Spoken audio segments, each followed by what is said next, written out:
Hello students, कैसे हैं आप सब। आई होप आप सब अच्छे होंगे और अपनी प्रिपरेशन में लगे होंगे। आज जो हम लोग को पढ़ना है वो पढ़ना है रे ऑप्टिक्स के बारे में।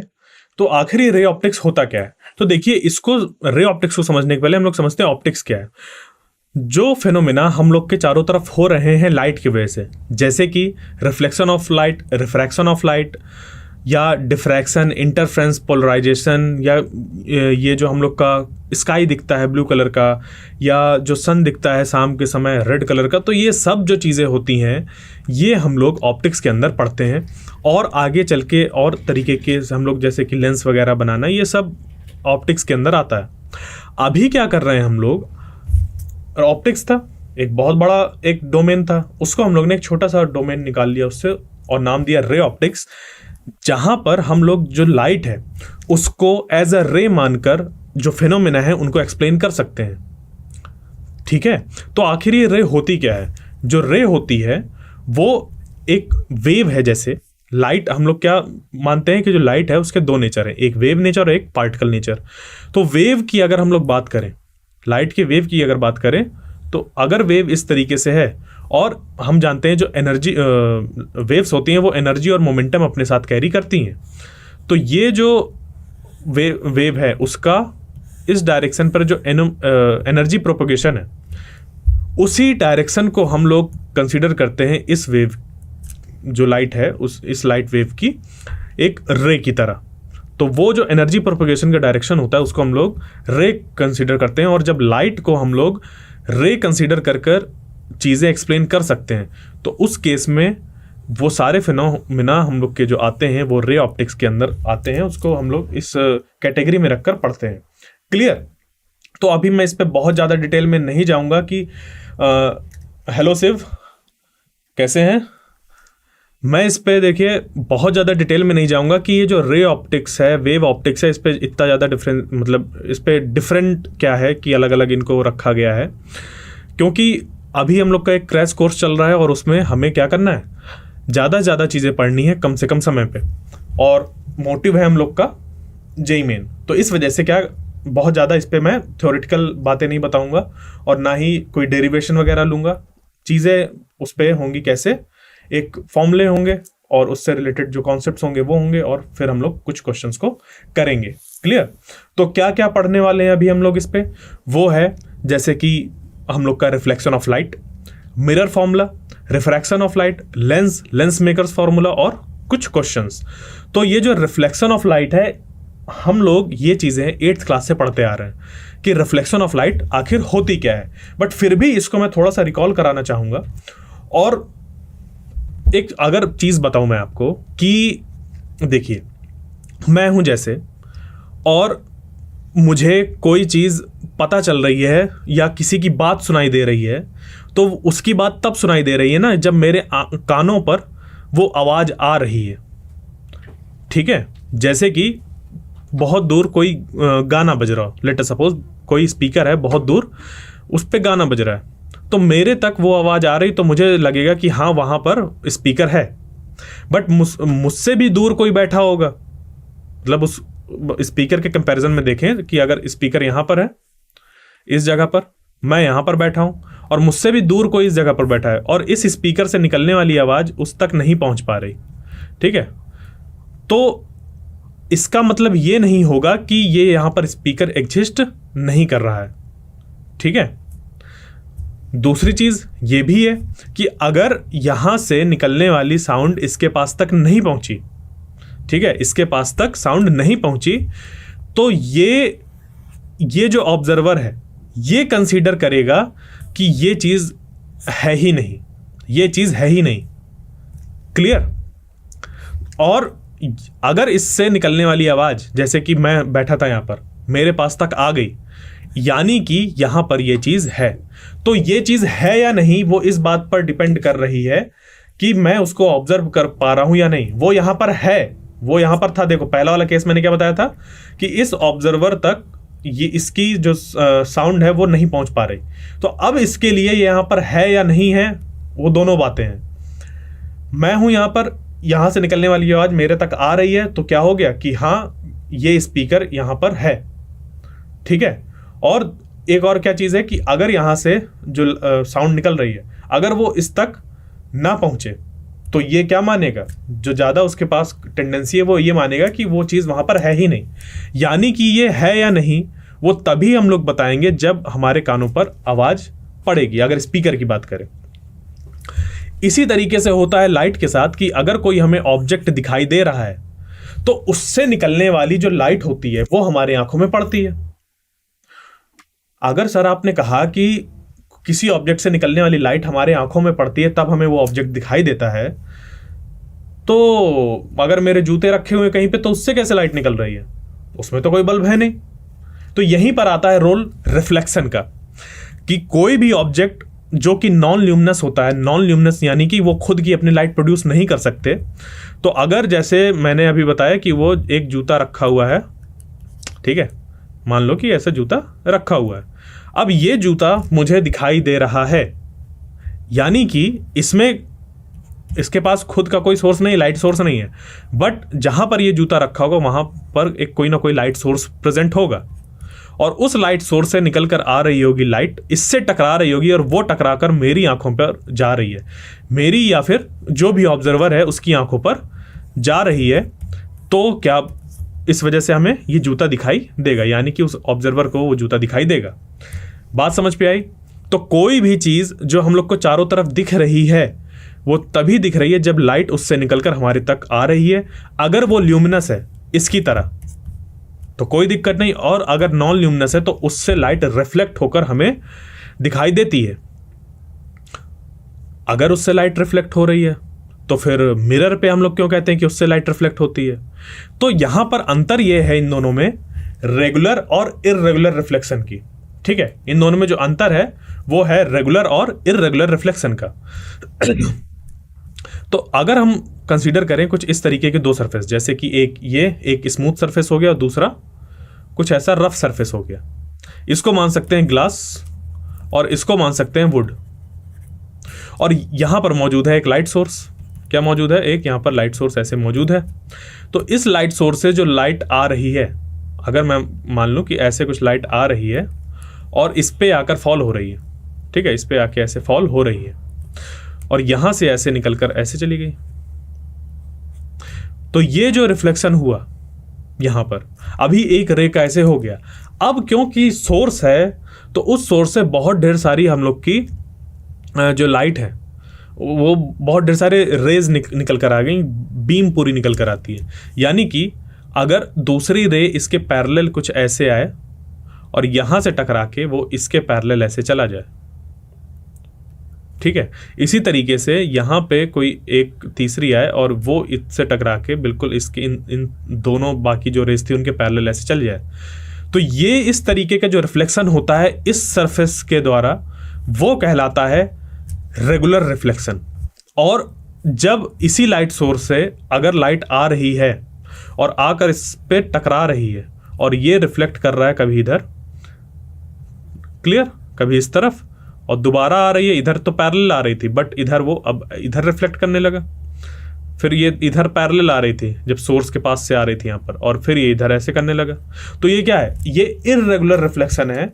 इसी वजह से जो ग्लास होता है उस पर हम लोग को अपना इमेज दिख जाती है, जबकि वुड पे इमेज नहीं दिखती। अब हमारी इमेज कैसी दिखती है? जैसे कि मिरर है, कहीं कोई लाइट सोर्स है, ठीक है, कहीं कोई लाइट सोर्स है, हम इस मिरर के सामने खड़े हैं, ये जो मिरर है, मिरर के सामने हम लोग ऐसे खड़े हैं, क्लियर। तो लाइट जो है वो आ रही है, मेरी बॉडी पे टकरा रही है, मेरी बॉडी से जाकर इस सरफेस पे टकरा रही है और यहां से टकराकर वापस आ रही है और मेरी आंखों पर जा रही है, तब जाके मुझे अपनी पूरी बॉडी दिखती है, क्लियर। तो यहां पर रेगुलर रिफ्लेक्शन होने की वजह से जो भी लाइट मेरे बॉडी से निकलकर जाती है, रिफ्लेक्ट होकर जाती है, मेरी बॉडी से भी रिफ्लेक्ट होती है, तो मेरी बॉडी से जो रिफ्लेक्ट होकर जाती है वो जिस तरीके से जाती है वैसे ही एकदम उसी फॉर्मेशन में आ जाती है, ठीक है। इस वजह से हम लोग को अपना इमेज दिखाई दे जाता है। तो बात क्लियर हो गई कि रिफ्लेक्शन हर तरीके के सरफेस से होता है, और जो अभी हम लोग पढ़ने वाले हैं वो बेसिकली रेगुलर रिफ्लेक्शन पढ़ने वाले हैं, क्लियर। तो अब चलते हैं हम लोग लॉज ऑफ रिफ्लेक्शन के बारे में पढ़ते हैं और जानते हैं कि आखिर ये होते क्या हैं। तो देखिए, ये जो लॉज ऑफ रिफ्लेक्शन है, लॉज ऑफ रिफ्लेक्शन का मतलब ऐसे नियम जो कि हम लोग के फॉलो होते हैं कभी भी जब कोई एक रे ऑफ लाइट को हम देखते हैं कि वो किसी सरफेस पे जाके टकरा रही है और फिर वो रिफ्लेक्ट हो रही है। ठीक है, तो यहां पर अब क्या है कि अगर कुछ इस तरीके की सरफेस है एक, और उस सरफेस में एक रे आकर ऐसे टकराई इस पॉइंट पर, तो जब ये आकर ऐसे टकराई तो इस पॉइंट को हम लोग कहते हैं कि वहां से अब ये रिफ्लेक्ट होगी। ये क्या होगी? ऐसे रिफ्लेक्ट होगी। तो अब ये लाइट रिफ्लेक्ट आखिर होगी कैसे, ये इसको पता कैसे चलेगा किस डायरेक्शन में जाना है? तो जब इस तरीके की सिचुएशन आती है तो क्या लेते हैं हम लोग कि इस पॉइंट पर जहां पर ये लाइट आकर टकराई है, जिसको पॉइंट ऑफ इंसिडेंस कहते हैं, ये हो गई हम लोग की इंसिडेंस रे। ठीक है, और नॉर्मल के साथ, किसके साथ? नॉर्मल के साथ ये कुछ एंगल फॉर्म करता है जिसको कि हम लोग एंगल आई कहते हैं। तो ये एंगल बराबर होता है इस रिफ्लेक्टेड रे के जो बना रही है इस नॉर्मल के साथ, उसके बराबर। यानी कि ये जो नॉर्मल है हम लोग की इंसिडेंट रे है और यहाँ पर ये रिफ्लेक्टेड रे है। इनमें अब हम लोग अगर इंसिडेंस रे और नॉर्मल के बीच में एंगल देखें और नॉर्मल और रिफ्लेक्टेड रे के बीच में अगर एंगल देखें तो वो दोनों एंगल कैसे होते हैं? बराबर होते हैं। ये हम लोग का एक नियम होता है, लॉ ऑफ रिफ्लेक्शन एक होता है। साथ ही साथ ये तब पॉसिबल है, ये कंडीशन तब पॉसिबल है जब आई, एन और आर, यानी कि इंसिडेंस रे, ये नॉर्मल और आर, ये तीनों एक प्लेन में लाई करें।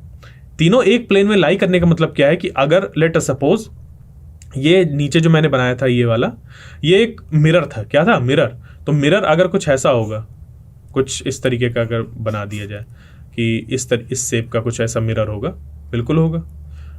ठीक, ऐसा कुछ मिरर होगा और इस मिरर के इस पॉइंट पर आकर ये वाली रे टकरा रही थी और यहां से ये ऐसे चली गई। तो ये वाला जो हिस्सा है, ये जो ऐसे करते हुए ये एक जो प्लेन बनेगा ऐसा, ठीक है, एक ऐसा प्लेन जिसमें कि हम लोग कंसीडर करेंगे इन तीन जो हम लोग के पास रेज हैं, एक तो नॉर्मल वाली, मतलब रे नहीं बोलेंगे उसको, नॉर्मल बोलेंगे, तो वो, और एक इंसिडेंस रे और दूसरे रिफ्लेक्टेड रे जो है, ये तीन चीजें नॉर्मल, आई और आर। ये जब ये येलो कलर से जो प्लेन बनाया मैंने, ठीक है, और ये प्लेन कैसा है? ये प्लेन परपेंडिकुलर है इस ब्लू वाले प्लेन के। क्लियर? बात समझ पे आई? ये ऐसे परपेंडिकुलर है। तो ये हो गया, जो ब्लू कलर वाला है वो ऐसा प्लेन हो गया, और जो लाइट आ रही है वो आ रही है कुछ ऐसी आई, फिर आर, आई और आर, इंसिडेंस रे और आर, और इस पॉइंट पे बना रहे हैं हम नॉर्मल। तो आई और नॉर्मल और आर, ये तीनों इस प्लेन पे, एक प्लेन पे लाई करना चाहिए। क्लियर? तो ये चीज होता है हम लोग का, ये कहते हैं हम लोग लॉज ऑफ रिफ्लेक्शन। तो ये होते हैं कुछ दो। क्लियर? अब बढ़ते हैं आगे। Properties of image found by plane mirror. तो हम लोग को अगर प्रॉपर्टीज देखनी है कि अगर एक प्लेन मिरर से इमेज फॉर्म हो रही है तो वो किस किस तरीके की होती है। ठीक है, तो अभी देखो क्या है, वही है कि अब पॉइंट्स में चीजों को पढ़ेंगे, जल्दी से जल्दी चीजों करने की कोशिश करेंगे। तो यहां पर क्या निकल कर आया कि अगर हम लोग देखें कि अगर एक प्लेन मिरर है और उससे किस किस तरीके के इमेजेस फॉर्म होती हैं हम लोग की, तो बात आती है कि जो इमेज होती है वो होती है वर्चुअल इमेज। यानी कि अगर हम लोग ये देखें कि जो हम लोग का मिरर है उससे अगर लाइट टकरा कर वापस आ रही है, तो उसको अगर हम लोग सोचें कि एक जो हम लोग के पास कोई पेपर है या स्क्रीन है उसमें उस फोटो को ऑब्जर्व करें तो हम लोग को नहीं मिलेगी। यानी कि अगर एक ऐसा मिरर है और इस मिरर पर कोई कुछ ऑब्जेक्ट सामने रखा हुआ है, क्लियर, कोई ऑब्जेक्ट सामने रखा हुआ है, लेट सपोज ऐसे कुछ बॉल रखी हुई है। अब इससे निकलने वाली लाइट इससे जाके टकरा रही है और टकरा के लाइट बाउंस बैक हो रही है। अब हम चाहें कि उसको एक स्क्रीन लगाकर हम लोग क्या करें, एक इमेज ऑब्टेन कर लें, नहीं कर सकते। तो उस तरीके की इमेज जिनको कि हम लोग ऑब्टेन नहीं कर सकते, भले ही हम अपनी आंखों से देख पा रहे हैं उनको कि मिरर में इमेज फॉर्म हो रही है, बट उसको हम लोग स्क्रीन में ऑब्टेन ना कर पाए, इस तरीके की इमेज को कहते हैं वर्चुअल इमेज। दूसरी प्रॉपर्टी क्या होती है कि अगर आप मिरर के सामने ऐसे खड़े हैं तो आप खड़े ही रहेंगे, ऐसा नहीं होगा कि सर नीचे और पैर ऊपर दिखाई देगा। ऐसा प्लेन मिरर के साथ केस नहीं होता। अगर आप सामने खड़े हैं, आपके सामने एक मिरर रखा हुआ है और सर आपका ऐसा है तो सर आपको ऊपर ही दिखाई देगा, पैर नीचे दिखाई देंगे। तो इस पोजीशन को हम लोग कहते हैं इरेक्ट, एकदम सीधा। क्लियर? तो दूसरी प्रॉपर्टी ये होती है। तीसरी होती है लेटरली इन्वर्टेड।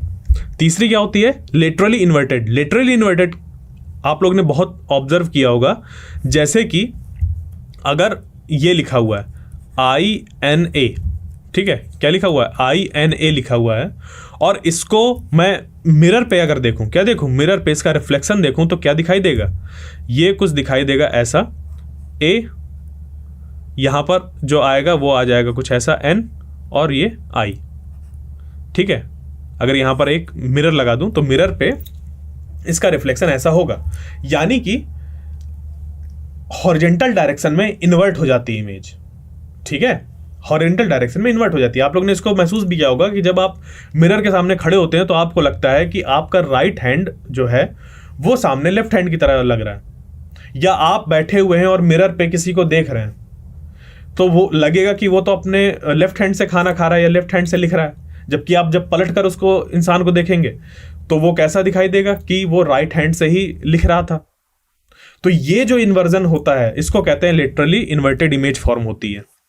और साथ ही साथ जो इमेज आती है वो इक्वल इन साइज होती है जो भी ऑब्जेक्ट का साइज होता है, यानी कि अगर कोई 5 फुट की इमेज ऑब्जेक्ट है, 5 फुट का कोई ऑब्जेक्ट है तो इमेज भी उसकी 5 फुट ही होगी, ठीक है। ये चीजें होती हैं, और कि जो इस पे इमेज फॉर्म होती है वो उतनी ही डिस्टेंस पे होती है जितनी डिस्टेंस पर कि ऑब्जेक्ट खड़ा होता है सामने। जैसे कि इस पे हम लोग अगर देखें कि एक इंसान खड़ा है उस मिरर के सामने, ठीक है, क्या है, इस मिरर के सामने ही खड़ा है, तो ये जितना दूर खड़ा है इधर इस सरफेस, इस पॉइंट से जितनी दूरी पर है ये, उतनी ही दूरी पर अंदर इस पॉइंट से ये इमेज दिखाई दे रही है।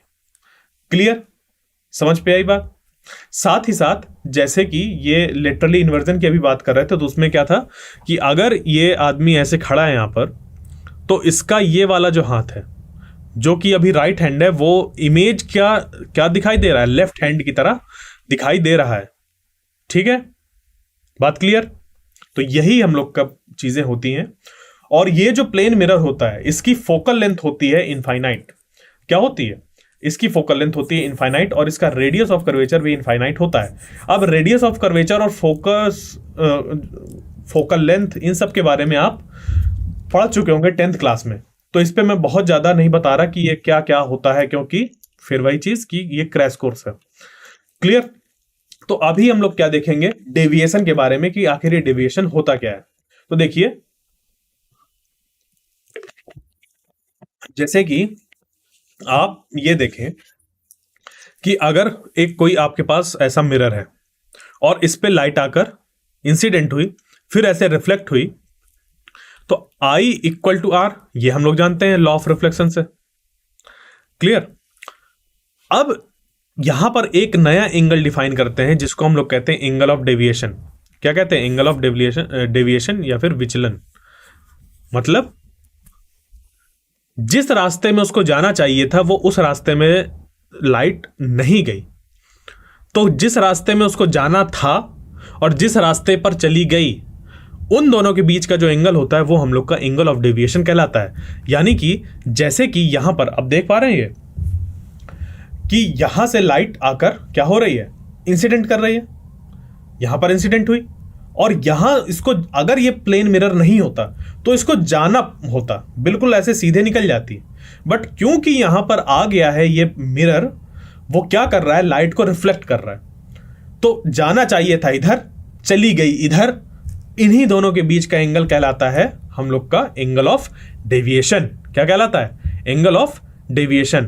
तो हम लोग इसको कैसे फाइंड कर सकते हैं, हम लोग इस तरीके से फाइंड कर सकते हैं। अब देखिए angle i equal to angle r होता है, ये बिल्कुल हम लोग जानते हैं। तो इसी चीज़ का हम लोग इस्तेमाल करेंगे कि लाइट सीधी अगर जानी चाहिए थी, सीधी जानी चाहिए थी, यानी कि यहाँ पर जो एंगल फॉर्म होगा वो कितना होगा, 180 डिग्रीज का। और हम लोग को अगर ये डेविएशन वाला एंगल फाइंड करना है तो ये वाला पोर्शन माइनस करना पड़ेगा। तो ये वाला अगर पोर्शन माइनस करना है तो ये खुद दो पोर्शन से मिलके बने हैं, एक तो ये और ये आई है, ये आर है, और आई और आर इन दोनों को अगर मिलाकर माइनस कर दिया जाए, यानी कि कुछ ऐसा, तो ये हो जाएगा, ये यही बन जाएगा हम लोग का एंगल ऑफ डेविएशन। और आई जो और आर जो है वो हम दोनों के इक्वल है, इस वजह से ये क्या हो जाएगा, 180 माइनस 2i। तो एंगल ऑफ डेविएशन हम लोग का निकल के आ गया किस केस पर, जहां पर लाइट इंसिडेंट हो रही थी एक प्लेन मिरर पर और रिफ्लेक्ट होकर जा रही थी, उस केस में एंगल ऑफ डेविएशन ये निकल कर आ गया। अब इसी में अगर एक मिरर की बजाय दो मिरर होते और वो कुछ एंगल पे रखे होते, जैसे कि एक मिरर ये और दूसरा मिरर ये, तो जब ये चीजें ऐसे रखी हैं तो ये वाला जो एंगल बना, ये अगर थीटा है, कितना है, थीटा है, उस केस पर जो एंगल ऑफ डेविएशन निकल कर आएगा वो कितना निकल कर आएगा, वो निकल कर आ जाएगा 360 माइनस 2 थीटा। अब ये कैसे निकल कर आएगा, ये बिल्कुल ऐसे निकल कर आएगा जैसे कि ये रे ऑफ लाइट ऐसे आ रही थी, क्लियर, लाइट ऐसे आ रही थी और यहाँ पर आई, यहाँ पर टकराई, और यहाँ से जब टकराई तो अब यहाँ पर एक ट्राइंगल फॉर्म हो रहा है, फिर यहाँ पर एक ट्राइंगल फॉर्म हो रहा है जैसे कि ऐसे रिफ्लेक्ट होके गई है। तो इन सभी चीज़ों का इस्तेमाल करके हम लोग, जो हम लोग ने ट्राइंगल्स के बारे में पढ़ा है 10th क्लास में, सिमिलर ट्राइंगल्स के बारे में पढ़ा है, उनकी प्रॉपर्टीज पढ़ी हैं, वहाँ से चीज़ें निकालते हुए हम लोग क्या करते हैं, ये रिलेशन निकल कर आता है कि जो एंगल ऑफ डेविएशन ये वाला एंगल होगा, देखो लाइट को जाना चाहिए था इस तरफ और वो जा रही है इस तरफ फाइनली, क्लियर। तो लाइट को जाना चाहिए था इस तरफ और फाइनली लाइट जा रही है इस तरफ, कैसे, क्योंकि टकरा रही है, यहाँ टकराई, फिर यहाँ से टकरा, यहाँ पर आई, यहाँ से ऐसे टकराई और इधर चली गई। तो इन दोनों के बीच का जो एंगल होगा वो एंगल ऑफ डेविएशन कहलाएगा, जो कि यहाँ पर ऐसे बना हुआ है, यहाँ से लेके यहाँ तक, क्लियर, बात समझ पा रहा है। तो यही हम लोग का हो जाएगा एंगल ऑफ डेविएशन इस केस पर। तो ये निकल कर आता है हम लोग का ये कि डेल्टा इज इक्वल टू, अच्छा आप लोग को ये दिखाई नहीं दिया होगा, इसको मैं दोबारा बना देता हूँ, यहाँ पर, यहाँ से हटा देता हूँ। देखिए यहाँ पर क्या कह रहा था कि लाइट आई थी ऐसे, इसकी बात कर रहा हूँ मैं, लाइट आई थी ऐसे और वो चली गई ऐसे, कैसे, यहाँ पर, क्योंकि यहाँ पर एक मिरर रखा हुआ था तो उससे टकराई, टकरा के इधर आई, यहाँ से टकराई और फिर टकरा कर इधर आ गई। तो लाइट को जाना चाहिए था ऐसे, वो यहाँ जाने की बजाय वो इधर मुड़ी, फिर इधर मुड़ी और फाइनली इधर जा रही है। तो ये वाला जो बनेगा वो क्या हो जाएगा, ये वाला एंगल वो हो जाएगा एंगल ऑफ डेविएशन, वही चीज़ यहाँ पर बना हुआ है, क्लियर। हेलो मितेश, कैसे हैं, कैसी पढ़ाई चल रही है। अब देखिए यहाँ पर कि ये जो चीज़ है डेविएशन के बारे में, तो यहाँ पर हम लोग का ये चीज़ फिनिश होती है। अब बढ़ते हैं आगे और चलते हैं image formed by inclined plane mirror. तो यानी कि जैसे आप लोग कभी बाल कटवाने गए हो, ऑब्वियस सी बात है गए हम कटवाने, तो वो जो होता है बार्बर शॉप, वहाँ पर सिर्फ एक मिरर्स नहीं होते, कई मिरर होते हैं, एक आपके सामने होता है, एक पीछे होता है। फिर आप उस पर देखते हैं, अरे इमेज ही इमेज फॉर्म हो रही होती हैं। कभी कभी किसी दुकान पर आपने ये ऑब्जर्व किया होगा कि वही दो जो मिरर हैं वो लगे हुए हैं, बट नंबर ऑफ इमेजेस कम दिख रही हैं एज कंपेयर टू किसी दूसरे शॉप के। या फिर आपने ये ऑब्जर्व किया होगा कि आप किसी शॉप में बैठे हुए हैं या कोई ऐसा इल्यूजन टाइप का कोई ऐसा बना हुआ है जहां पर आपको इनफाइनाइट नंबर ऑफ चीज़ें दिखाई दे रही है, मतलब कि आप जितना देखते जा रहे हैं इमेजेस को, वो उतनी ज़्यादा क्या होती जा रही हैं, ज़्यादा हम लोग को इमेजेस दिख रही हैं। तो होता कैसे है, दो अगर मिरर ऐसे लगे हैं, आप यहाँ पर बैठे हैं, लाइट यहाँ से टकराई, यहाँ से यहाँ टकराई, यहाँ से यहाँ, यहाँ से यहाँ, ऐसे करते करते करते करते वो बहुत ढेर सारी इमेजेस फॉर्म कर देती है। अब होता क्या है इस पर एग्जैक्टली, अगर मैं 2-3 इमेजेस बनाकर दिखाऊं तो वो कुछ बनता ऐसे है कि आप यहाँ पर बैठे हैं, ठीक है, आपसे ऐसे लाइट टकराई। अब ये जो लाइट टकराई, इसकी वजह से आपका यहाँ पर बनेगा एक इमेज फॉर्म होगी और वो आपकी इमेज दिखेगी इधर। ठीक है, अब यहां पर हुआ क्या कि ये जो ऑब्जेक्ट मतलब ये जो इमेज है ये ऑब्जेक्ट की तरह भी ट्रीट होगी इस मिरर के लिए। तो इस मिरर के सामने अब दो चीजें हैं, एक तो अब यहां पर क्या हो जाता है, यहां पर दो चीजें आ जाएंगी, एक तो कैसा, एक तो इस तरफ से कि ये जो ये है हम लोग का ये ऐसे टकराएगी और दूसरी यहां से जाने वाली ऐसे टकराएगी। क्लियर? अब यहां से क्या हुआ कि ये ऐसे चीजें गई तो इस तरीके से यहां पर अब इसकी इमेज यहां पर फॉर्म होगी कुछ इस जगह पर और इसकी इमेज फॉर्म होगी इस जगह पर और ये दोनों कॉन्साइड करेंगे और इस तरह करते करते फिर यहां पर एक इमेज फॉर्म होगी, फिर ऐसे करते करते यहां पर ऐसे बहुत ढेर सारी इमेज फॉर्म होती जाएंगी। तो इस तरीके से अब मैंने क्या कहा था, आपका ऑब्जर्वेशन ये रहा होगा कि कहीं पर इमेजेस लिमिटेड होती हैं, कहीं पर बहुत ज्यादा होती हैं। ठीक है, तो अब क्या होगा, जैसे जैसे यहां पर एंगल चेंज होगा इन दो इसके बीच में, क्या कहते हैं, मिरर्स के बीच में, वैसे वैसे यहां पर जो चीजें हैं वो चेंज होती जाएंगी। क्लियर? तो वही हम लोग को अब क्या करना है, देखना है कि कितनी इमेजेस यहां पर फॉर्म होंगी, कितनी नहीं होंगी। ठीक है, तो अगर हम लोग का कोई दो मिरर ऐसे रखा हुआ है और उनके बीच में एंगल ऐसा थीटा दिया हुआ है, क्लियर, तो उस थीटा वाले केस ये मतलब इस तरीके से जब चीजें दी हों तो अब होगा क्या यहां पर कि अगर कोई ऑब्जेक्ट रख दिया जाए फिर हम लोग से पूछ लिया जाए कि वहां पर कितनी इमेजेस फॉर्म होंगी, तो उस केस में क्या करेंगे हम लोग 360 को डिवाइड कर देंगे थीटा से, क्लियर, और -1 कर देंगे अगर 360 बाई थीटा कितना निकल कर आए, इवन निकल कर आए। ठीक है, ये ध्यान दीजिएगा कि अगर आपने 360 को थीटा से डिवाइड किया, इस गिवन एंगल से डिवाइड किया और वो अगर इवन निकल कर आ रहा है तो उसके लिए हम लोग क्या करेंगे, -1 कर देंगे। दूसरा क्या है कि अगर इसको ये जो कि हम लोग का ऐसा दिया हुआ है n = 360 बाई थीटा, यहां पर अगर ये निकल कर आया है कैसा, ऑड निकल कर आया, तो उसी को हम लोग मान लेंगे कि वही हम लोग का आंसर हो गया। और ये कब है कि ऑड निकल कर आया है और जो ऑब्जेक्ट रखा है वो एसिमेट्रिकली रखा हुआ है, यानी कि अगर दो मिरर्स ऐसे रखे हुए हैं तो किसी तरफ जो एक इमेज है, देखो अब सिमेट्री होती है अगर, तो इस लाइन पर अगर ऑब्जेक्ट रखा होता कहीं पर, वो होता कि सिमेट्रिकल रखा हुआ है, इन दो मिरर के बीच में एक सिमेट्रिकल वे पे रखा हुआ है। बट अगर ऑब्जेक्ट जो रखा हुआ है वो कैसे रखा हुआ है, एसिमेट्रिकल, मतलब इधर उधर कहीं पर रखा हुआ है, उस केस में जो हम लोग करेंगे वो करेंगे क्या, ये वाला कि 360 को थीटा से डिवाइड करो और वो अगर इसकी वैल्यू ऑड आ जाती है और साथ ही साथ जो पोजीशन है ऑब्जेक्ट की वो कैसी है, एसिमेट्रिकल है, तो वही जो n की वैल्यू निकल कर आई वही हम लोग का आंसर हो जाएगा।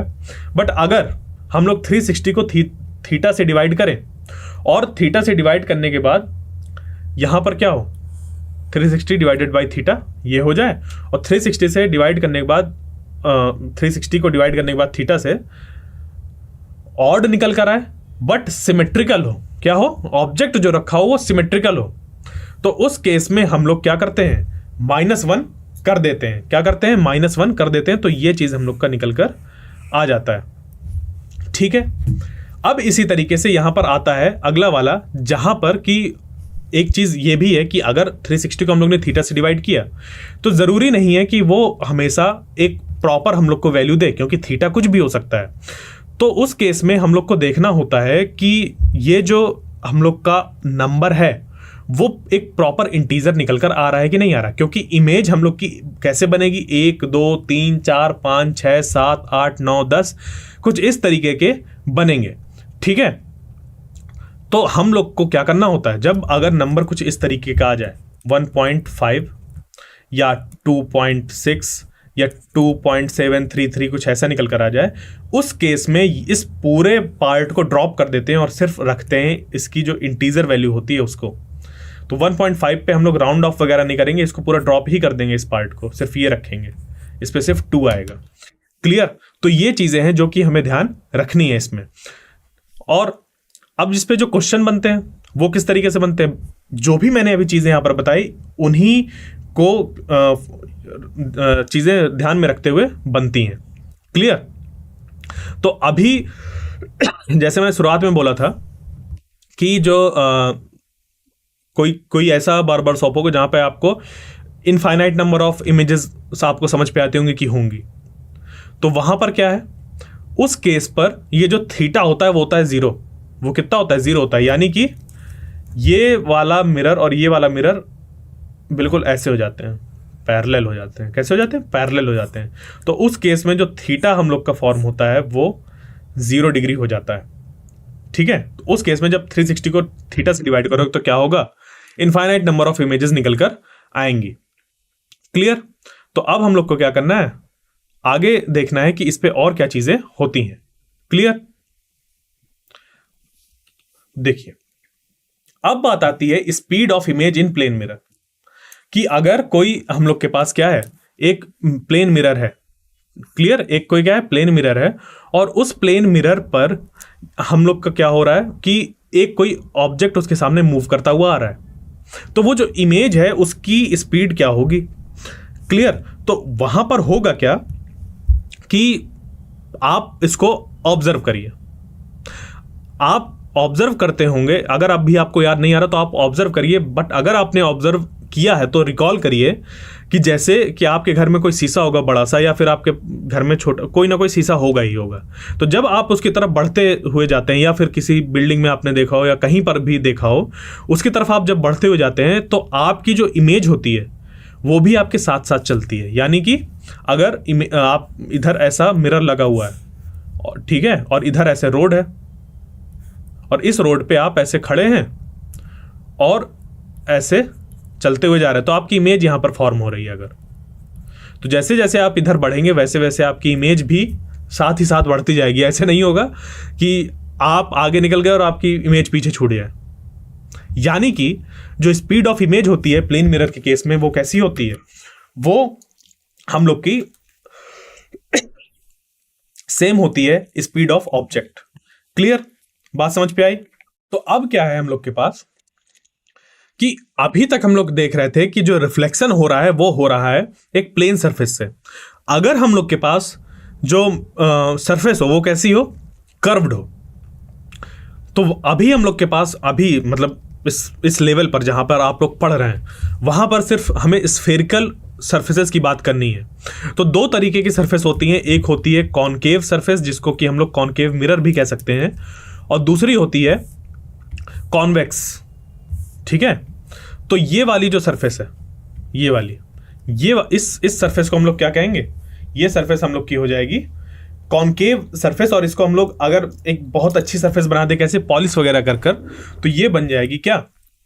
एक कॉनकेव मिरर फॉर्म हो जाएगा। और दूसरा है कॉन्वेक्स मिरर, जहां पर कुछ अगर इस तरीके से चीजें हम लोग ने बना दी तो इसमें क्या होगा कि ये इधर वाला जो सरफेस कहलाए, ये वाला, ये कॉन्वेक्स मिरर की तरह बिहेव करेगा। ठीक है, तो ये जो मिरर होते हैं इनका रेडियस ऑफ कर्वेचर, जैसे कि कॉनकेव मिरर की अगर बात की जाए तो इसका जो हम लोग रेडियस ऑफ कर्वेचर देखते हैं वो क्या होता है? वो निगेटिव होता है।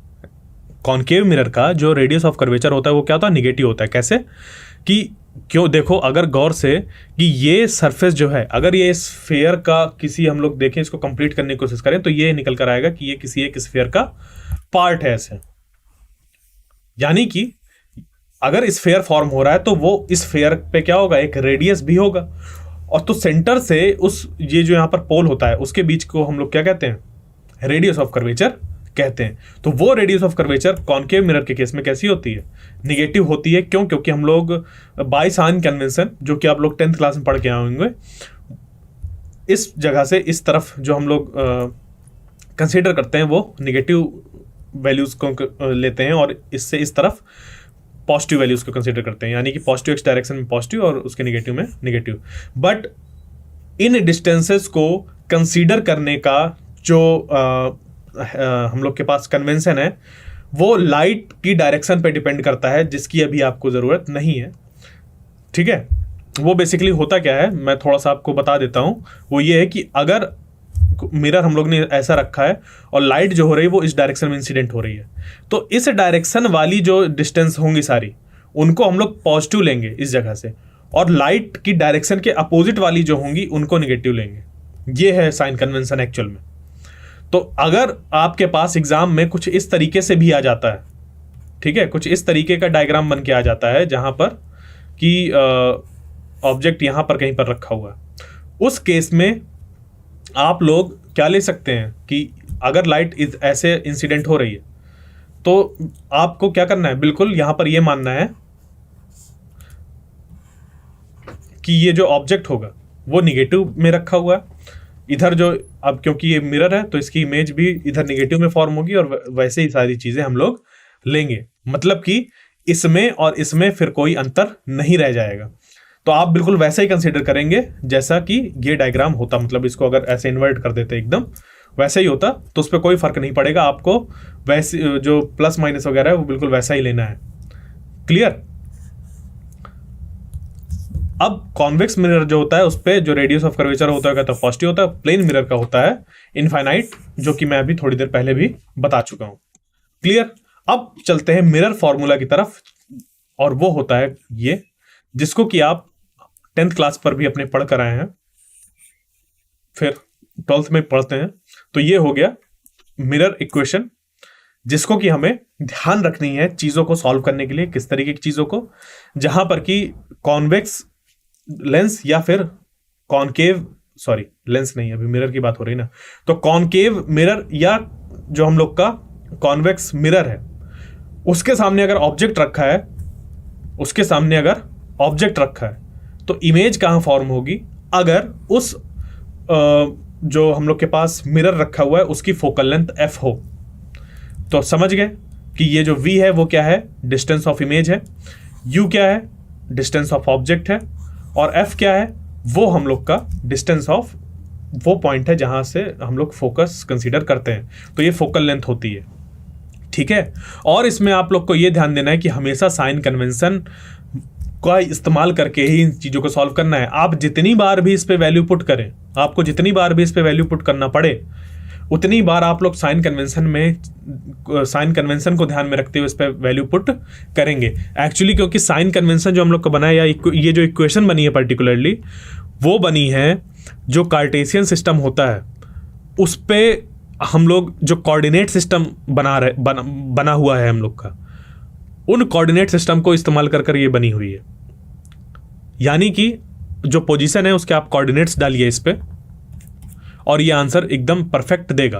कोऑर्डिनेट्स से मतलब वही कि हम लोग प्लस माइनस वगैरह लेकर पूरा इस पे चीज़ें इंक्लूड करते हैं, तब जाके एकदम करेक्ट चीज़ें निकल कर आती हैं।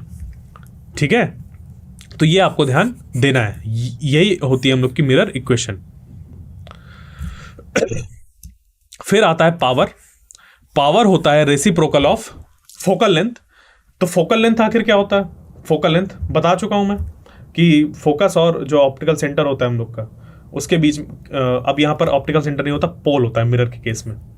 ठीक है, ये प्रिंसिपल एक्सिस हो गई, यहां पर पोल हो गया, और जो फोकल पॉइंट होता है उसके बीच की लेंथ होती है हम लोग की फोकल लेंथ, ये एफ होती है। तो फोकस और इसके पोल के बीच में ये हो गई फोकल लेंथ। तो वहां से हम लोग पावर डिसाइड करते हैं।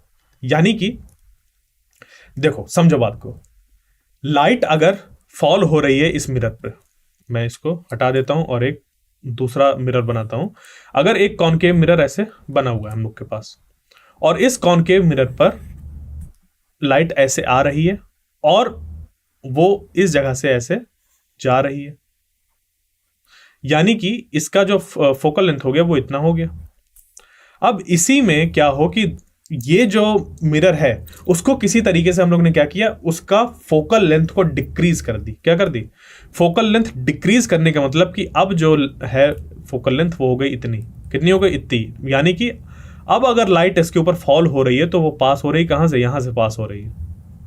ठीक है, ये मैं तब बता रहा हूं जब इसको थोड़ा सा चेंज किया गया है, कुछ ऐसा बन गया है ये। ठीक है, कुछ ऐसा बन गया है। अब वो ऐसा नहीं रहा जैसे पहले था, थोड़ा सा चेंज हुआ है शेप। यानी कि फोकल लेंथ कम हुआ तो देखो वो उसका जो कन्वर्ज करने की पावर थी वो बढ़ गई। यानी कि फोकल लेंथ जितना कम होता जाएगा उतना हम लोग कहेंगे कि पावर क्या हो रही है? बढ़ती जा रही है। तो बिल्कुल वही चीज है यहां पर कि power is equal to 1/f। जितना ज्यादा फोकल लेंथ कम होगी पावर उतनी ज्यादा होगी। क्लियर? और जब भी हम लोग इस फॉर्मूले से निकालना होता है पावर, तो फोकल लेंथ हमेशा मीटर्स पे रखी जाती है, भले 25 सेंटीमीटर दी हो, 75 सेंटीमीटर दी हो, बट उसको कन्वर्ट करेंगे मीटर में फिर यूज़ करेंगे। अगर सेंटीमीटर्स में दी होगी तो डायरेक्टली हम लोग यहाँ पर 100 रख कर फिर उसको लिख सकते हैं, ठीक है। मतलब वो तो फिर मैथ्स वाला पार्ट हो गया, उसको तो आप कर ही सकते हैं। तो अब चलते हैं इस पे मैग्निफिकेशन का, कि मैग्निफिकेशन कैसे डिफाइंड है इसका। सिंपल सी बात है, आपके पास मोबाइल है और आप उस पर जूम करते हैं, यानी मैग्नीफाई करते हैं। मैग्नीफाई करने का मतलब कि अगर ये मान लें कि ओरिजिनल जो इमेज थी आपके पास, इमेज अब अगर मैं कहूँ कि उस पर कुछ आपके मोबाइल फ़ोन पर कुछ मान लीजिए ऐसा कुछ फ्लावर बना हुआ था, ठीक है। तो उस फ्लावर की ऐसा जो ऑब्जेक्ट है, अब उसको आपने क्या किया, जूम किया ऐसे। जब आपने इसको जूम किया तो ये क्या हो गया, ऐसा आपको बड़ा दिखने लगा। यहाँ पर ये ऐसे बड़ा दिखने लगा, कुछ इस तरीके से सिर्फ इतना पार्ट दिख रहा है। तो ये क्या हो गया, मैग्नीफाई हो गया। यानी कि जो इसकी इमेज है उसकी हाइट विड्थ वगैरह क्या हो गई, ज़्यादा हो गई। तो चीज़ें मैग्नीफाई हो गई, दुगनी हो गई या 3 गुनी हो गई, 4 गुनी हो गई, ये कहते हैं हम लोग।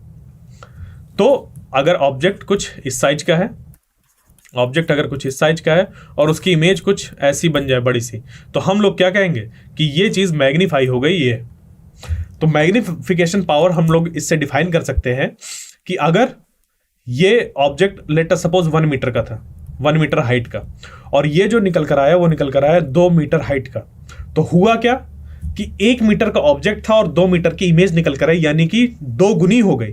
तो मैग्नीफाई हो गया, कितना हुआ, 2 गुना हो गया। यानी कि अगर हम लोग ये करें 2 डिवाइडेड बाई 1, और 2 क्या है, हाइट ऑफ इमेज है, 1 क्या है, हाइट ऑफ ऑब्जेक्ट है।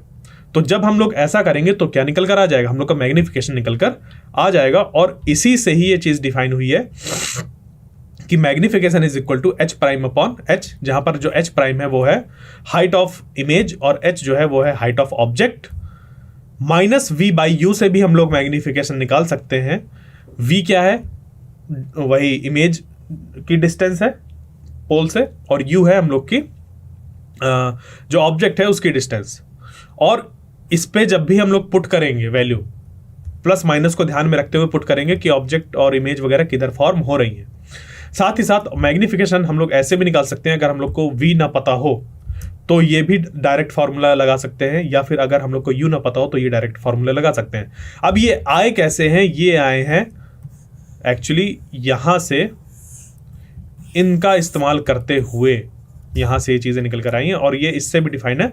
तो इसको जब हम लोग ने इस पर पुट कर दिया, इससे हम लोग ने मान लीजिए जब वी पुट कर दिया तो सिर्फ इक्वेशन किस पे बची, एफ और यू पे, और जब यू को पुट कर दिया तो इक्वेशन बची एफ और वी पे। तो इस तरीके से ये चीज़ें निकल कर आई हैं। क्लियर। अब अगर मैग्निफिकेशन हम लोग का क्या आ जाता है, प्लस और माइनस में, कि दोगुना तो हुआ बट -2 हुआ। -2 का मतलब क्या होगा कि अगर कोई ऑब्जेक्ट ऐसे 1 मीटर का है यहां पर और वो 2 मीटर इस तरफ बना है, ठीक है, 2 मीटर नीचे तरफ बना है, यानी कि जो उसका मैग्निफिकेशन निकल आया उस पे अगर क्या हो, एक निगेटिव साइन हो, तो वो रिप्रेजेंट करता है क्या, कि जो इमेज है वो इन्वर्टेड है। कैसी है, इन्वर्टेड है। क्लियर। और अगर पॉजिटिव साइन निकल कर आता है, इसका मतलब क्या हो जाएगा कि जो इमेज है वो इरेक्ट है। पॉजिटिव अगर होगा, ये तो निगेटिव के लिए होगा, पॉजिटिव होगा तो ये ऐसे होता है, यहाँ पर 2 मीटर्स, तो इरेक्ट है, सीधी है। ठीक है। तो ये चीजें थी जो कि मिरर इक्वेशन से रिलेटेड थी। अभी इनको समझिए, आगे जब हम लोग क्वेश्चन करेंगे तो और समझ पे आएगा कि कैसे इनको यूज करना है। अब चलते हैं रिफ्रैक्शन ऑफ लाइट पे। तो आखिर ये रिफ्रैक्शन ऑफ लाइट होता क्या है, हटा देते हैं इसको, ये तो डिफिनीशन लिखी हुई है। ऑब्जर्व जो आपने चीजें करी हैं उससे चलते हैं। आपने देखा होगा कि बचपन में खेला होगा या नहीं खेला हो पता नहीं, स्केल जो वो छोटी 15 सेंटीमीटर वाली स्केल आती है ग्लास की, ग्लास यानी कि वही फाइबर वाली, नटराज या जो भी, अब तो तरह तरह कंपनी कहने लगी, पर पहले तो नटराज की आती थी, उसका शेप भी बड़े अलग तरीके का रहता था। अगर मैं उसका क्रॉस सेक्शनल एरिया दिखाऊं तो वो कुछ ऐसा रहता था, ऐसे करते हुए रहते थे। ठीक है, क्रॉस सेक्शनल एरिया में दिखा रहा था ये। तो अब इस पे जब हम लोग क्या करते थे, इसको किसी जैसे कि मान लीजिए बुक में ऐसा कुछ लिखा और उसके ऊपर ऐसे स्केल रख देते थे, तो ये जो भी यहाँ पर लिखा रहता था वो थोड़ा सा उठा हुआ दिखाई देता था या किसी अलग तरीके से दिखाई देता था, ऐसा नहीं दिखाई देता था जैसे लिखा हुआ है। यानी कि हो क्या रहा है, पहले अगर हम बात करें जब स्केल रखी नहीं है और हम इसको पढ़ रहे हैं, तो लाइट इससे जो निकल रही है वो क्या हो रही है, डायरेक्ट हमारे आंखों में आ रही है, जो जैसा है वैसे दिखाई दे रहा है।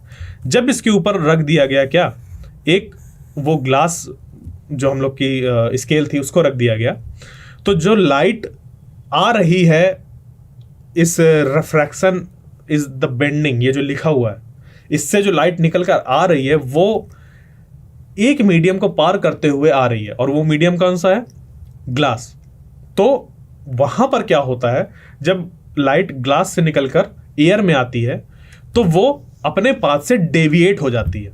क्या हो जाती है, डेविएट हो जाती है, और वो जो हम लोग का ग्लास मतलब स्केल थी, जैसे मैंने ये बताया कि वो कुछ ऐसा शेप होता है, क्रॉस सेक्शन अगर उसको देखें, अगल बगल ऐसा थोड़ा सा थिक होती है और बीच में ऐसे थिन होती है, उसकी वजह से यहां पर हम लोग को अलग अलग तरीके से चीजें दिखाई देती हैं। ठीक है, क्योंकि यहां पर शेप भी कैसा है, डिफरेंट है।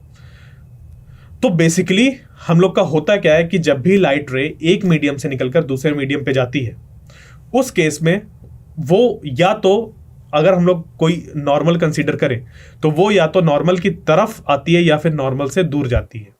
तो किस केस में क्या होता है, आइए देखते हैं। आपने और भी चीजें ऑब्जर्व करी होंगी इससे रिलेटेड, जैसे कि बोतल वगैरह में पानी का भी भरा रखा हो और उसके पार किसी को देखें, ठीक है, वो जो बोतल में पानी भरा हुआ है उससे आप किसी को देख रहे हो, तो वो डिफरेंटली दिखाई देते हैं। या कभी आप समोसे खाने गए हो, बट समोसे तो बन रहे हैं, तो आप क्या कर रहे हैं, वहां पर वेट कर रहे हैं खड़े होके, फिर आपने देखा कि समोसे बनाने वाला तो वो ऐसे ऐसे हिल रहा है। अरे वो ऐसे ऐसे क्यों हिल रहा है ठीक है, मतलब समोसे की कढ़ाई चढ़ी हुई है, ठीक है, समोसे वाली कढ़ाई चढ़ी हुई है और बनाने वाला समोसे की कढ़ाई के पीछे है।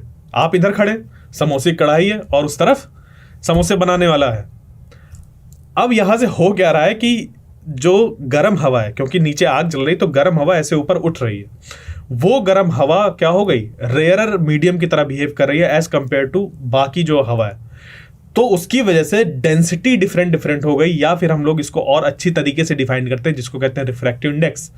तो उस जगह की हॉट एयर का रिफ्रैक्टिव इंडेक्स और जो बाहर हम लोग की एयर है उसका रिफ्रैक्टिव इंडेक्स डिफरेंट हो गया। अंदर रेयरर मीडियम हो गया, बाहर डेंसर मीडियम हो गया, और वो भी कैसा, ऑप्टिकली डेंसर और ऑप्टिकली रेयरर मीडियम की बात कर रहे हैं अभी हम लोग यहाँ पर। अगर मैं कहीं पर रेयरर बोलूँ, डेंसर बोलूँ, तो ये कतई नहीं है कि मैं बोल रहा हूँ कि उसके मास डेंसिटी के बारे में। ध्यान रखिएगा इस चीज को, मैं यहाँ पर अभी बात कर रहा हूँ क्योंकि अभी हम लोग ऑप्टिक्स से रिलेटेड चीजें पढ़ रहे हैं, तो यहाँ पर बात हो रही है ऑप्टिकल डेंसिटी की। तो ऑप्टिकल डेंसिटी को भी बताऊंगा, तो अभी उस एग्जाम्पल को कंप्लीट करता हूँ। तो वहां पर क्या होगा कि जो लाइट समोसे वाले से आ रही थी, मतलब शुरुआत में रिफ्लेक्शन बताया ना मैंने, कहीं लाइट का सोर्स होगा, वो समोसे वाले पे टकरा रही है और वहां से आपकी तरफ आ रही है, तो क्योंकि वो एक रेयरर मीडियम को पार करते हुए आ रही है, और वो भी कैसा रेयरर मीडियम है कि लगातार उस पे, क्योंकि कभी आंच ज्यादा हो रही है, कम हो रही है, उसकी वजह से लाइट यहाँ पर एयर ऐसा मूव करे, तो उसकी डेंसिटी लगातार चेंज हो रही है। कैसी, ऑप्टिकल डेंसिटी।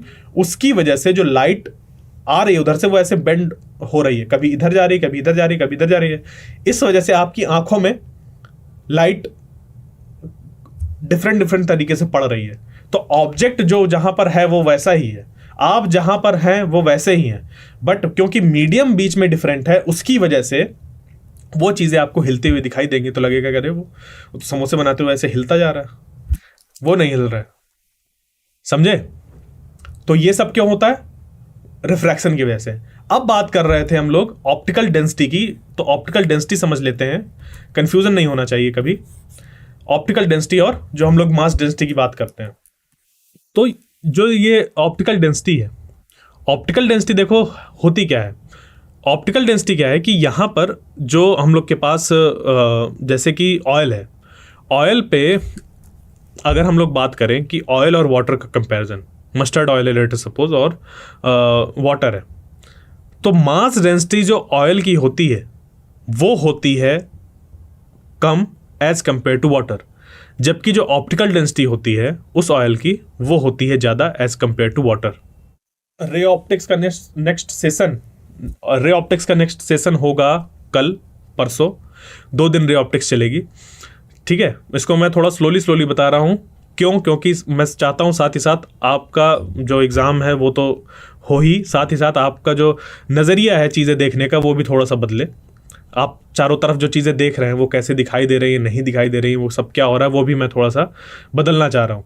क्योंकि जो हम लोग बेसिकली पढ़ाई करते हैं वो इसलिए नहीं करते कि एग्जामिनेशन में सिर्फ नंबर आ जाए, साथ ही साथ हमारे कैरेक्टर पे भी वो झलकना चाहिए, यानी कि आप में भी कोई परिवर्तन आना चाहिए।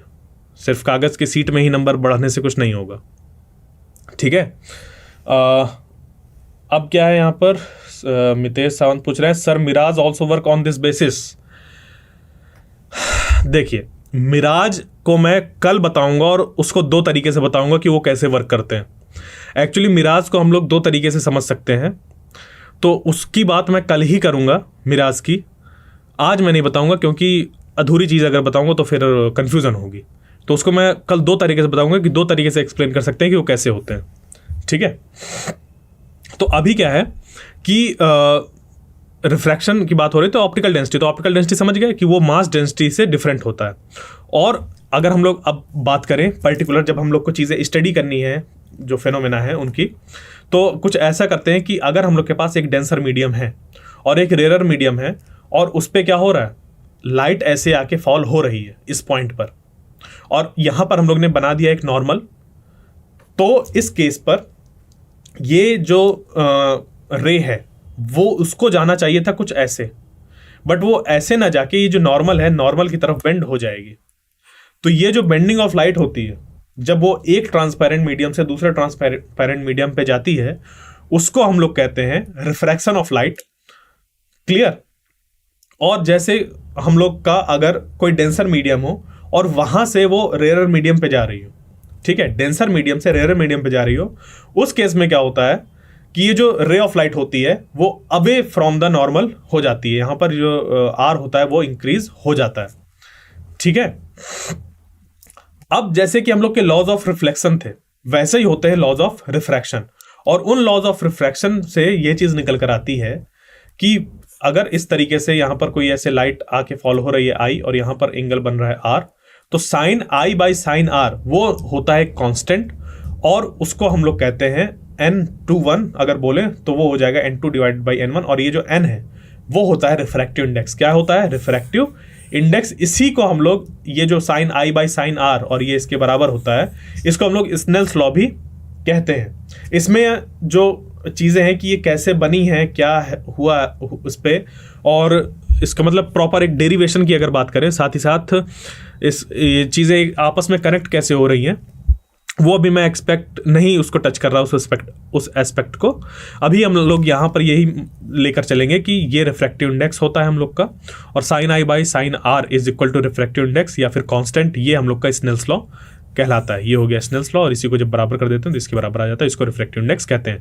तो ये जो n/1 लिखा हुआ है इसको पढ़ते कैसे हैं? ये कुछ ऐसा पढ़ते हैं कि अगर ये मीडियम 1 है और ये मीडियम सेकंड है, तो refractive index of medium second with respect to 1, जो रिफ्रैक्टिव इंडेक्स निकल कर आता है वो किसी मीडियम के रिस्पेक्ट पर निकल कर आता है, तो वो हो जाता है ये, क्योंकि लाइट इधर से इधर जा रही है। ठीक है, और हमें निकालना है, तो हम ये जो sine i by sine r है उसका इस्तेमाल करके निकाल लेंगे उसकी वैल्यू रिफ्रैक्टिव इंडेक्स की। तो refractive index of second medium with respect to 1 निकल कर आएगा, क्योंकि लाइट जो है हम लोग की वो पहले वाले से आ रही है दूसरे में। अभी यही लाइट अगर हम लोग की आ रही होती वैक्यूम से आ रही होती किसी मीडियम पे, उस केस पर जो रिफ्रैक्टिव इंडेक्स हम लोग डिफाइन करते उसको कह देते हैं हम लोग, क्योंकि ये वैक्यूम से आ रही है या एयर से मान लीजिए वो आ रही है इस मीडियम पे, उस रिफ्रैक्टिव इंडेक्स को हम लोग बोल देते हैं refractive index of that medium with respect to vacuum, या फिर एब्सोल्यूट रिफ्रैक्टिव इंडेक्स। क्लियर? वो हो जाता फिर हम लोग का यहाँ पर n के बराबर होगा।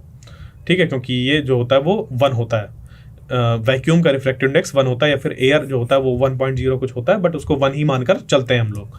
तो ये चीज़ें हैं जो कि आपको ध्यान रखनी है।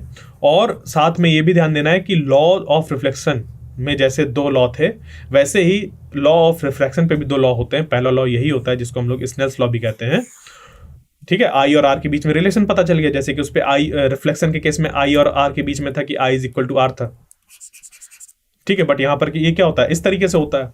और इसका जो पहला लॉ है वो भी वैसा ही है जैसे कि उस पे था कि इंसिडेंस रे, नॉर्मल और रिफ्रैक्टिव इंडेक्स वो तीनों एक ही प्लेन पे लाई करना चाहिए, तभी ये वाला जो है वो पॉसिबल है।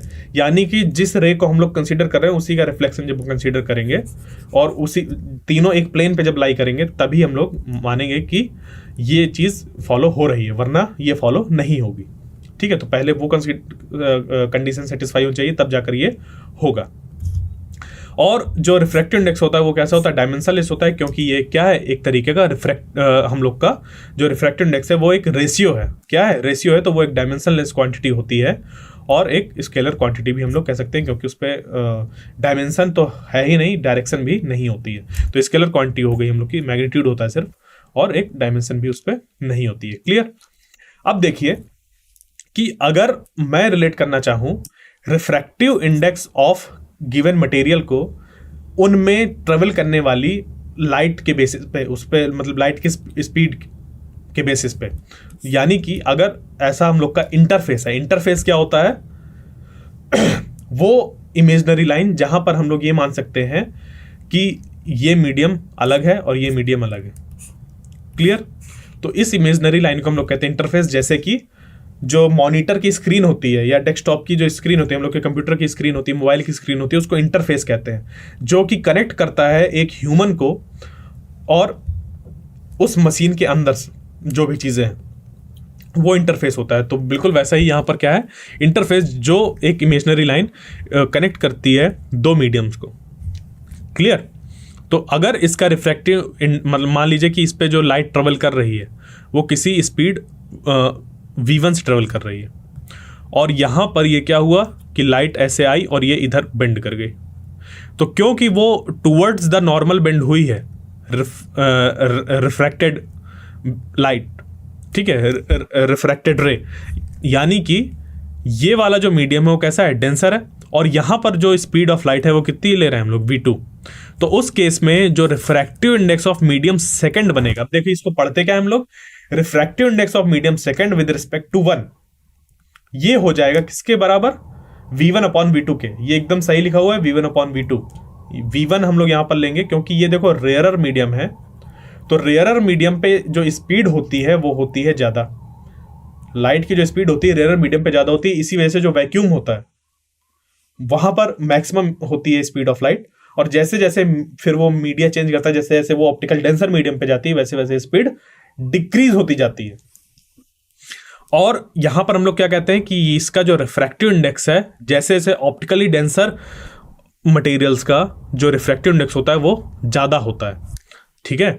यानी कि ये चीज क्या है, रिफ्रैक्टिव इंडेक्स ज्यादा है। तो ये जब हम लोग रेशियो लेते हैं तो लेते हैं speed of light in rarer medium divided by speed of light in that medium in which we have to find the refractive index.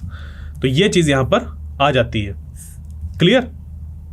और इसी को अगर हम लोग को इस मीडियम और इस मीडियम का रिफ्रैक्टिव इंडेक्स अलग अलग निकालना हो कि अगर ये n2 है और ये n1 है, अब देखिए n21 और n2 और n1 इनमें अंतर क्या है। ये जो n21 है ये है refractive index of medium second with respect to 1, मतलब रिफ्रैक्टिव इंडेक्स ऑफ मतलब रिफ्रैक्टिव इंडेक्स दूसरे मीडियम का पहले मीडियम के रिस्पेक्ट में, ये इसका मतलब ये है।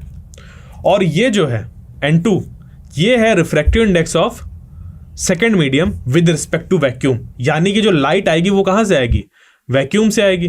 तो जब वैक्यूम से आएगी तो उसकी स्पीड क्या होगी, c होगी। रिफ्रैक्टिव इंडेक्स डिफाइन करने के लिए यही है ये चीज कि जहां से लाइट आ रही है उसकी स्पीड लिखो और जहां जा रही है उसकी स्पीड लिखो, तो हम लोग का उसका रिफ्रैक्टिव इंडेक्स निकल कर आएगा जहां पर लाइट जा रही है। क्लियर। सेम चीज यहां पर करी गई कि अगर हम लोग को n2 रिफ्रैक्टिव इंडेक्स निकालना है, जिसको कि हम लोग एब्सोल्यूट रिफ्रैक्टिव इंडेक्स भी कहते हैं, और वो निकलता है वैक्यूम के रिस्पेक्ट में, तो वो हो जाता है speed of light in vacuum divided by speed of light इन जो भी मीडियम है हम लोग का सेकेंड मीडियम है, तो V2 उस पर मान लिया। इसी तरीके से ये N1 के लिए, तो जब इसको हम लोग सॉल्व करेंगे तो वो यही बनकर आ जाता है।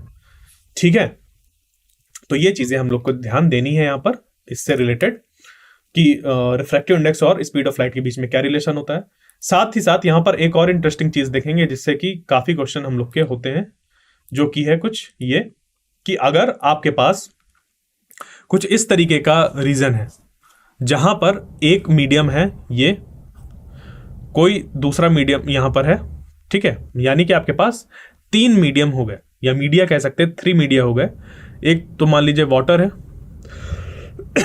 ये तो पहला हो गया, ये दूसरा हो गया, पहला एयर मान लीजिए, वाटर है, और फिर यहाँ पर ग्लास है।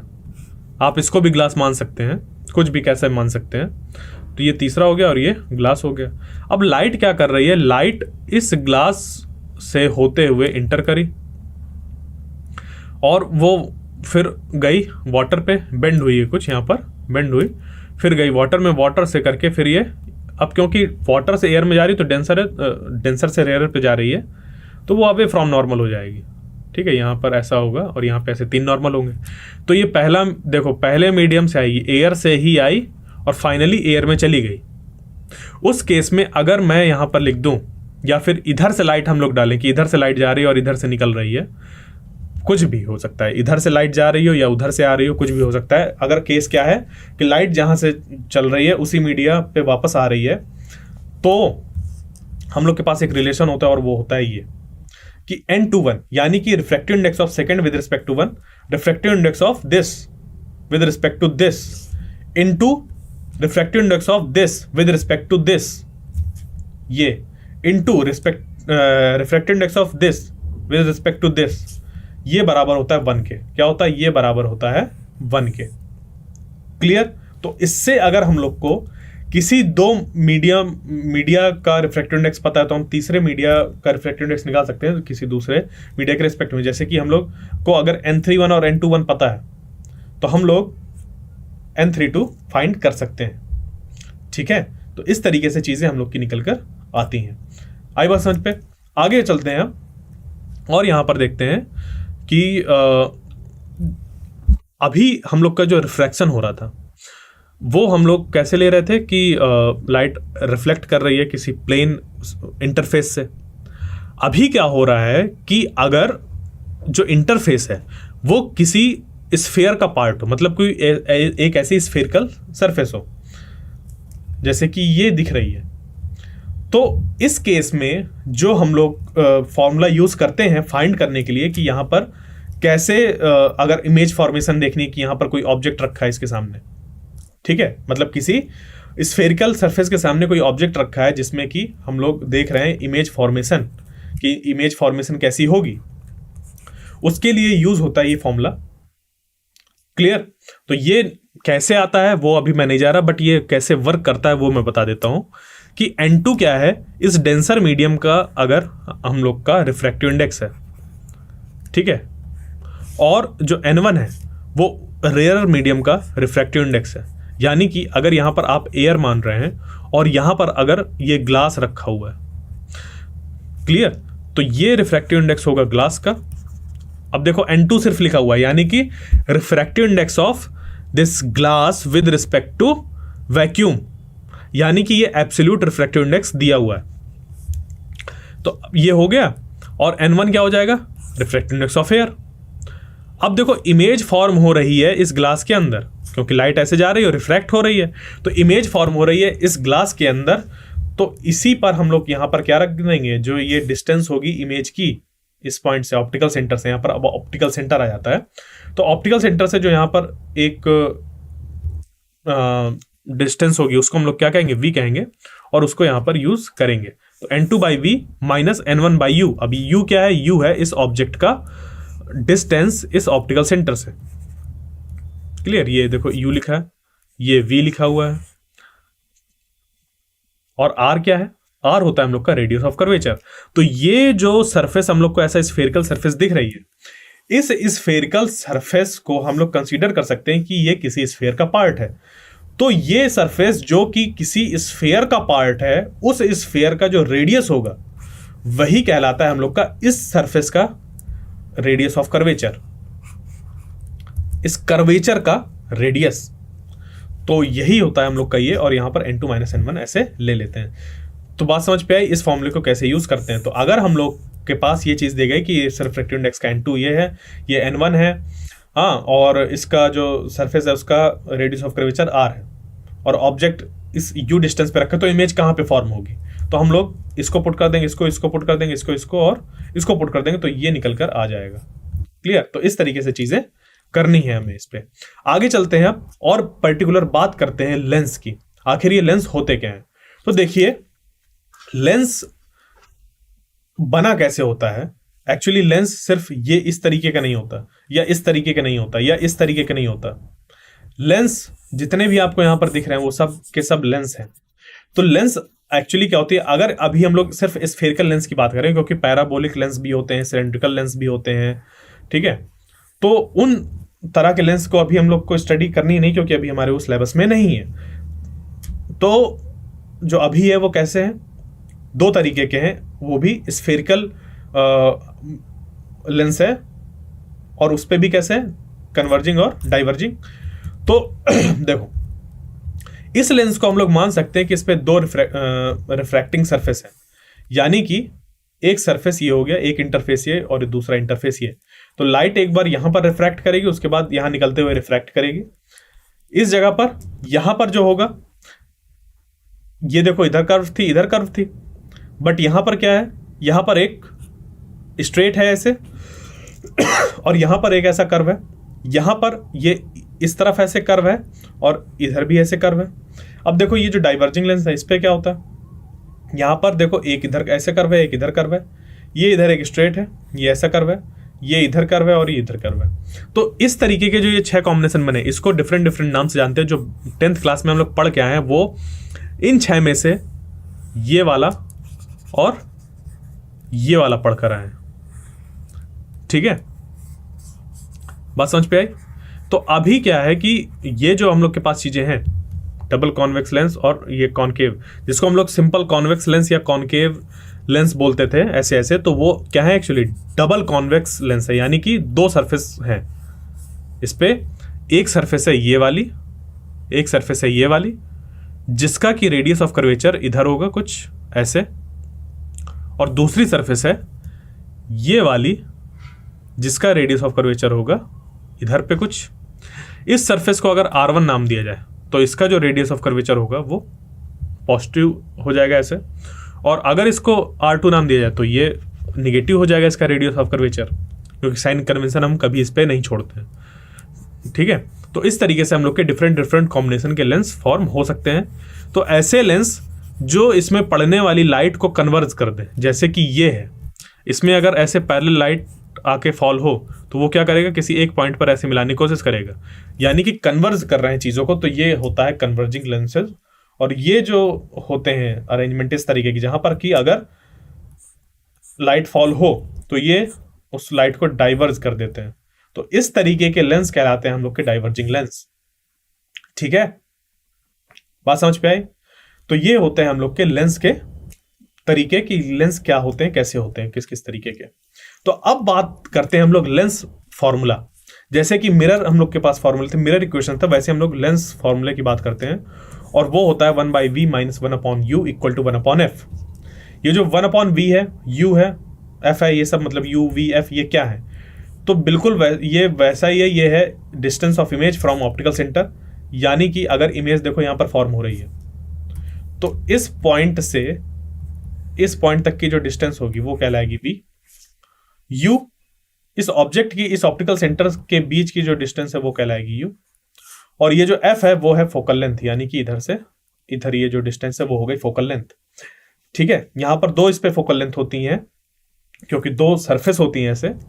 तो अगर दोनों तरफ सिमेट्रिकल है, यहां पर देखिए लेंस पे खास बात ये भी है कि लेंस अगर हम लोग का ऐसा सिमेट्रिकल है तो ये फॉर्मूला निकल कर आ जाता है, ठीक है। अभी अगर नहीं होता है सिमेट्रिकल, सिमेट्रिकल का मतलब कि इसका रेडियस ऑफ कर्वेचर R1 और इसका R2 R1 भी ले सकते हैं। तो अगर ये बराबर हैं तो सिमेट्रिकल है, अगर R के बराबर हैं दोनों, तो जो दोनों तरफ से लेंस हमें दिखाई देगा वो समझ पे नहीं आएगा, मतलब कि उसको ऐसा रखो या ऐसे रखो वो एक जैसा बिहेव करेगा उस पे पड़ने वाली लाइट को। तो इस तरीके के जो होते हैं उस पे ये फॉर्मूला निकल कर आ जाता है। और मैग्निफिकेशन का बन जाता है वही h prime divided by h, जहाँ पर h प्राइम है height of image, height of object, ये है डिस्टेंस ऑफ इमेज और ये डिस्टेंस ऑफ ऑब्जेक्ट। इसी पे इस फॉर्मूले का यूज़ करके हम लोग ये f बना सकते हैं और ये f प्लस यू भी वहीं से, मतलब ये पूरा फॉर्मूला निकल के आ जाएगा इसको पुट करने से, और इस तरीके से ये भी। तो ये रिलेशंस आपको ध्यान रखने हैं। और सेम चीज़ यहाँ पर भी है प्लस और माइनस का, कि अगर प्लस हुआ तो मैग्निफिकेशन कैसा है हम लोग का, इरेक्ट इमेज फॉर्म हो रही है, वर्चुअल एक इमेज फॉर्म हो रही है। और अगर माइनस में है मैग्निफिकेशन, यानी कि एक रियल और इन्वर्टेड इमेज फॉर्म हो रही है। क्लियर? तो हमेशा ध्यान रखिएगा जब भी इन फॉर्मूले को यूज़ करें तो साइन कन्वेंशन का इस्तेमाल जरूर करें। जब भी इस पे वैल्यू पुट करें तो हमेशा ही क्या करें, माइनस या प्लस को ध्यान में रखते हुए पुट करें। यानी कि अगर कोई ऑब्जेक्ट ऐसे ले रहे हैं h हाइट का, तो इसकी जो डिस्टेंस, मतलब जो हाइट होगी वो यहाँ पर जब पुट करी जाएगी, अगर ये 5 सेंटीमीटर का है तो ये +5 ऐसे रखा जाएगा। और अगर यहाँ पर इमेज ये निकल कर आ रही है कैसी, 2 सेंटीमीटर की निकल कर आ रही है, और क्योंकि ये नीचे तरफ है तो माइनस लेंगे हम लोग, माइनस भले ही यहाँ पर 2 सेंटीमीटर लिखा हो बट यहाँ पर जो लेंगे वो हो जाएगी 2 सेंटीमीटर। ठीक है, तो ये इमेज कैसी हो गई, इन्वर्टेड, रियल और डिमिनिश्ड। वो डिपेंड करता है कहाँ पे क्या रखा है। अभी यहाँ पर ये डिमिनिश्ड नहीं बनेगी, हो सकता है ये बराबर बन रही है, क्योंकि यहाँ पे रेडियस ऑफ कर्वेचर शायद इसका बराबर देखने में लग रहा है कि रेडियस ऑफ कर्वेचर वाले केस पे अभी चीज चल रही है। ठीक है, तो अब चलते हैं, जैसे मैंने अभी बोला था कि अगर जो लेंस है उसका रेडियस ऑफ कर्वेचर कैसा हो, डिफरेंट हो, साथ ही साथ अगर ये जो यहां पर लेंस दिया हो उसका रिफ्रैक्टिव इंडेक्स भी चेंज कर दिया जाए, क्योंकि हमेशा ग्लास जरूरी नहीं है, डिफरेंट तरीके का ग्लास हो सकता है, कोई किसी एक तरीके का ग्लास नहीं होता, कई तरीके के ग्लास होते हैं, क्राउन ग्लास, फ्लिंट ग्लास और शुगर ग्लास, ये कई तरीके के इस तरीके होते हैं। तो इन सब को हम लोग क्या करते हैं, डिफरेंट तरीके के ग्लासेस है। बट अभी हम लोग को ध्यान क्या देना है, ध्यान ये देना है कि इसको मैं यहाँ पर अगर लिख दूँ, यहाँ पर ये हो जाएगा। ठीक है, और ये यहाँ पर प्लस नहीं होता, ये यहाँ पर माइनस होता है। ठीक है, ये यहाँ पर ये माइनस होता है 1/R2, ये चीज़। ठीक है, टाइपिंग मिस्टेक है यहाँ पर, तो ये हो गया ऐसा। तो देखिए यहां पर अगर हम लोग को फोकल लेंथ फाइंड करनी है, क्या करनी है, फोकल लेंथ फाइंड करनी है सॉरी, तो उस पे क्या है कि अगर इस पूरे लेंस को मैं किसी दूसरे मीडियम पर भी डुबो दूं, ठीक है, अगर मैं इस पूरे लेंस को, जिसका कि रिफ्रैक्टिव इंडेक्स कितना है, n है, ये जो रिफ्रैक्टिव इंडेक्स है वो किसकी, लेंस की बात हो रही। इस रिफ्रैक्टिव इंडेक्स का जो, इस लेंस का जो रिफ्रैक्टिव इंडेक्स है वो है n, और जिस मीडियम पर इसको रखा है उसका रिफ्रैक्टिव इंडेक्स है अगर nm, मतलब मीडियम। ठीक है, तो अगर इस सरफेस का रेडियस ऑफ कर्वेचर अगर r1 है, इस सरफेस का, इसको हम लोग r1 मान लें और इसको r2 ऐसे, ये, तो उस केस पर जो हम लोग का यहां पर क्या बनेगा, सेटअप जो भी बना, उस केस में उस सेटअप की फोकल लेंथ क्या होगी, अगर हमें वो बताना है तो क्या निकल कर आएगा। अब देखिए ये इसको ध्यान दीजिएगा, यहाँ पर ये प्लस नहीं है, यहाँ पर क्या है, ये प्लस नहीं है, यहाँ पर ये माइनस है। सिमिलरली यहाँ पर भी ये प्लस नहीं है, यहाँ पर ये माइनस ही है, और ये 1/R2 को अगर इग्नोर करना चाहे तो इग्नोर कर दीजिए, क्योंकि मैंने यहाँ पर लिख दिया है। ये फॉर्मूला हो गया। तो ये जो फॉर्मूला है वो क्या हो गया, लेंस मेकर्स फॉर्मूला। इसको समझिए कि इस लेंस की हम लोग को पता चल जाएगी फोकल लेंथ, अगर बता हो हमें लेंस का रिफ्रैक्टिव इंडेक्स उसको किस मीडियम पे पुट कर दिया गया, यानी कि मान लीजिए कि वाटर में पुट कर दिया गया है या हनी में पुट कर दिया गया है, इस तरीके से डिफरेंट चीज़ों को पुट किया जा सकता है, तो उसकी ये उसका रिफ्रैक्टिव इंडेक्स है। ये चीज़ सेम मीडियम की बात हो रही है कि किस जगह पर रखा हुआ है। R1 है इस सरफेस का रिफ्रैक्टिव इंडेक्स, तो सॉरी वो रेडियस ऑफ कर्वेचर, और जो R2 है वो इस सरफेस का रेडियस ऑफ कर्वेचर है। तो इसको आपको ध्यान देना है। और साथ ही साथ जब भी करें, मैं बार बार रिपीट कर रहा हूँ, जब भी आप R1 और R2 की वैल्यू पुट करें, F की वैल्यू पुट करें, उनमें प्लस माइनस का ध्यान जरूर दें। अब ये रही बात रिफ्रैक्टिव इंडेक्स की, वो प्लस माइनस नहीं होता, ठीक है, फिलहाल आपके उस पे तो नहीं है। आगे जब चीज़ें हायर स्टडीज़ पे हम लोग जाते हैं तो ऐसे मटेरियल्स भी बनाए जा सकते हैं जिनका रिफ्रैक्टिव इंडेक्स हम लोग मॉडिफाई कर सकते हैं अलग अलग तरीके से, ठीक है। तो वहाँ की तो अभी बात ही नहीं है, अभी तो हम यहीं पर हैं। तो अभी क्या है कि अगर हमें ये चीज़ पता चल गई कि अगर यहाँ पर रिफ्रैक्टिव इंडेक्स nm है, इसका n है, ये सब चीज़ें, तो ये फॉर्मूला हम लोग का लग जाएगा और हमें फोकल लेंथ पता चल जाएगी। तो अगर फोकल लेंथ पता चलेगी तो उससे फिर बाकी चीज़ें निकाल सकते हैं कि अगर हमें इमेज यहाँ पर फाइंड करने की कितनी दूर पे बनेगी, और पता है कि ऑब्जेक्ट u डिस्टेंस पे रखा है तो 1/fm करके हम लोग ये चीज़ें निकाल लेंगे, ठीक है। ये चीज़ें निकल कर आ जाएंगी, कोई दिक्कत नहीं। इसी में अगर क्या हो कि हम लोग ऐसा भी ले सकते हैं ना, सिंपल करने के लिए इसका सिंपल केस ले सकते हैं कि यहाँ पर जो मीडियम है वो कैसा एयर है, यानी कि उसका रिफ्रैक्टिव इंडेक्स हम लोग 1 लेके चलते हैं एयर का, तो nm की जगह पर 1 पुट कर देंगे और यहाँ पे 1 पुट कर देंगे तो ये निकल कर आ जाएगा, और उस केस में हो जाएगा ये f और 1/r1 माइनस 1/r2। ये कब के केस में, जब ये सिमेट्रिकल नहीं है, एक रेडियस ऑफ कर्वेचर ज़्यादा है और एक का रेडियस ऑफ कर्वेचर कम है, तो उस केस में जैसे कि मैं बोल रहा था, तो यहाँ पर हम लोग इस फॉर्मूले का यूज़ करेंगे और जो फोकल लेंथ है वो फाइंड कर लेंगे, ठीक है। तो ये चीज़ें आप लोग को ध्यान देनी है।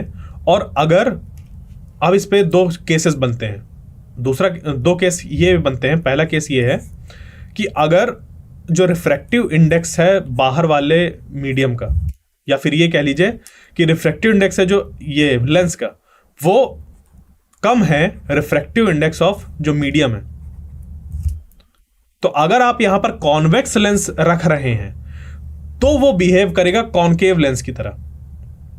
ध्यान से समझिएगा, यहां पर अगर जो मीडियम है उसका रिफ्रैक्टिव इंडेक्स ज्यादा हो इससे, और यहां पर देखने में आपको एक कॉन्वेक्स लेंस दिख रहा है, और जब उसको यहां पर आप चीजें इसी फॉर्मूले से निकालेंगे, उसके रिजल्ट बता रहा हूं मैं, कि जब आप उसको निकालेंगे तो उसका जो फोकल लेंथ निकल कर आएगा बिल्कुल वैसे ही निकल कर आएगा जैसे कि वो एक कॉनकेव लेंस हो। क्या हो? कॉनकेव लेंस हो। इसी में दूसरा केस ये है कि अगर इस कॉन्वेक्स लेंस पे जो रिफ्रैक्टिव इंडेक्स है n वो ग्रेटर देन n हो, तो वो बिहेव करेगा एकदम कॉन्वेक्स लेंस की तरह ही बिहेव करेगा। सिमिलरली यहां पर अगर ये दिया होता, एक कॉनकेव लेंस ही यहां पर गिवन होता हम लोग को, उस केस में अगर ये पहला वाला केस होता तो वो कॉन्वेक्स की तरह बिहेव करता, और अगर दूसरा वाला केस होता तो वो कॉनकेव की तरह ही बिहेव करता। तो ये चीजें हैं जो कि हम लोग को इस पूरे में ध्यान देनी है, और ये ध्यान दीजिएगा यहां पर ये माइनस होता है। क्लियर? अब चलते हैं क्वेश्चंस की तरफ जिसका आप लोग वेट कर रहे होंगे। तो ये रहा पहला हम लोग का क्वेश्चन, और इस पे क्या दिया हुआ है, a source of light lies on the angle bisector of 2 plane mirrors inclined at angle theta. मतलब एक सोर्स ऑफ लाइट है जो कि रखा हुआ है कहां पर, angle bisector of 2 plane mirror. तो 2 प्लेन मिरर को हम लोग ने ऐसे रख दिया और उस पर जो एंगल फॉर्म हो रहा है वो कुछ थीटा एंगल फॉर्म हो रहा है। मैं भी यहां पर थीटा नहीं बना रहा, इस तरफ बना रहा हूं। क्यों बना रहा हूं समझ पे आ जाएगा, क्योंकि यहां पर इन्होंने बोला एंगल बाइसेक्टर। तो ये जो एंगल होता है, एंगल बाइसेक्टर क्या होता है, ऐसा लाइन जो कि इस एंगल को 2 इक्वल पार्ट्स पे डिवाइड कर दे, यानी कि ये वाला एंगल हो जाएगा θ/2 और ये वाला एंगल हो जाएगा θ/2। तो एक सोर्स ऑफ लाइट है जो कि रखा हुआ है किस पे, इस एंगल बाइसेक्टर पे, यानी कि वो सिमेट्रिकल जगह पर रखा हुआ है। ठीक है, the values of theta so that the light reflected from one mirror does not reach the other mirror will be. तो अब देखिए कि यहां पर कंडीशन हम लोग की आ गई, जो कि आपने किसी ने क्वेश्चन पूछा था आप में से किसी ने कि सर एंगल ऑफ कहां पर, अच्छा आपने ये क्वेश्चन पूछा ही नहीं, आपने कुछ और पूछा था। ओके, मैं अभी के लिए वो क्वेश्चन रखे हुए था, कोई नहीं, आपका क्वेश्चन अलग था, मैंने ध्यान नहीं दिया। तो यहां पर क्या हो जाएगा, हाँ ये बिल्कुल आपका जो क्वेश्चन है ना, the imperial company, sir angle of deviation का एक्यूट होना जरूरी है नहीं या नहीं है। ठीक है, तो हाँ बिल्कुल एंगल ऑफ डेविएशन एक्यूट होना जरूरी नहीं है, वो ज़्यादा भी हो जाता है, बिल्कुल ज़्यादा हो जाता है। ठीक है, बात क्लियर? तो ये था, मुझे लगा कि आपका ये इससे रिलेटेड क्वेश्चन है, इस वजह से मैं उसको बचा के रखे हुआ था कि यहाँ पर अभी डिस्कस करूँगा। कोई नहीं, तो अभी यहाँ पर क्या है, वो चीज़ जो मुझे बतानी थी वो मैं यहाँ पर ले लेता हूँ। तो अभी ये क्या हो गया, the values of theta so that the light reflected from one mirror does not reach the other mirror. तो यहाँ पर अगर सोर्स है तो कि यहाँ से अगर लाइट ऐसे फॉल हो रही है और उससे रिफ्लेक्ट होने के बाद इस मिरर तक पहुँच ही ना पाए, तो थीटा कितना होना चाहिए। तो थीटा बेसिकली क्या होगा, देखिए इसके लिए अगर हम लोग देखें कि क्योंकि वो सिमेट्रिकल पोजीशन में रखा है तो n equal to 360 by theta ये होगा, और क्योंकि जो n है वो हम लोग का नंबर ऑफ इमेज हो गई, और यहाँ पर जब हम लोग देखेंगे कि अगर वो n-1 ऐसा अगर ऑड हुआ विच इज ऑड, तो ये हम लोग का n-1 हो जाएगा।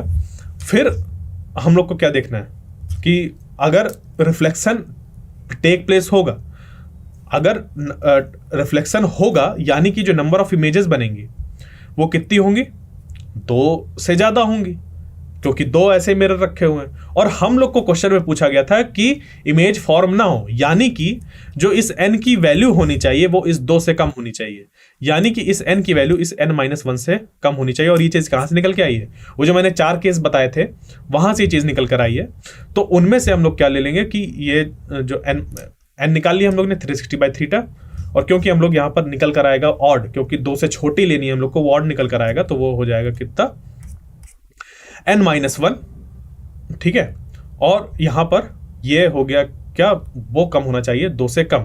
तो जब इसको सॉल्व करेंगे तो n लेस देन और इक्वल टू 3 हो जाएगा, क्योंकि वो उधर प्लस में जाएगा, और n की जगह पर हम लोग पुट कर सकते हैं 360 बाई थीटा। तो 360 बाई थीटा लेस देन और इक्वल टू 3, यहाँ से हम लोग का निकल कर आ जाएगा 120 से हम लोग का क्या होना चाहिए, जो एंगल है वो बड़ा या बराबर हो, अगर होगा उस केस पर जो एंगल है हम लोग का अगर 120 से बड़ा या बराबर होगा, उस केस पर हम लोग का जो मल्टीपल रिफ्लेक्शन है, 2 अगर एंगल ऐसे इंक्लाइंड हैं तो वहाँ पर कोई किसी भी तरीके से रिफ्लेक्शन नहीं होगा। यानी कि ऐसा अगर जो थीटा है वो 120 से बराबर या 120 से ज़्यादा हो जाए, उस केस पे अगर ये मान लीजिए 120 है और इसके एंगल बाइसेक्टर वाले लाइन पर यहाँ पर ऑब्जेक्ट रखा हुआ है, और फिर यहाँ से बोले कि यहाँ से ऐसे लाइट जाए और ये रिफ्लेक्ट होकर ऐसे जाए, तो वो होगी ही नहीं, वो इससे रिफ्लेक्ट होगी ही नहीं, ठीक है। और अगर 120 से और ज़्यादा है एंगल ये थीटा, तो तब भी हम लोग का कोई इमेज फॉर्म नहीं होगा मल्टीपल रिफ्लेक्शन से। क्लियर। तो ये था ये क्वेश्चन हम लोग का। अब चलते हैं दूसरे में। To get 3 images of a single object one should have 2 plane mirror at an angle of. देखो हम लोग को क्या करनी है, 3 इमेजेस निकालनी है एक सिंगल ऑब्जेक्ट की।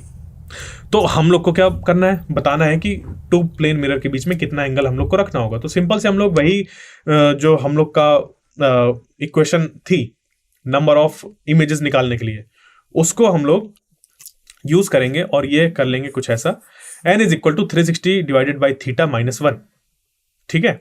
तो नंबर ऑफ इमेजेस हम लोग का जो निकल कर आएगा, जब हम लोग इस पे यहाँ पे क्योंकि n इक्वल टू 3 निकालना है, तो जब इसको ऐसे करेंगे तो इसको सॉल्व कर हम लोग को 90 थीटा इज इक्वल टू 90 निकल कर आ जाएगा। क्लियर।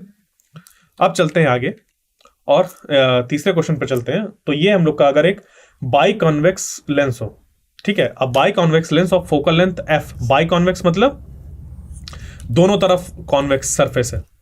क्लियर। तो a biconvex lens of focal length f forms circular image of radius r of sun in focal plane. कि यहां पर एक जो हम लोग के पास सन है वहां से लाइट आ रही है और इससे रिफ्रैक्ट होने के बाद वो जो फोकस है उस फोकस से पास होने वाले प्लेन को हम लोग कहते हैं focal plane.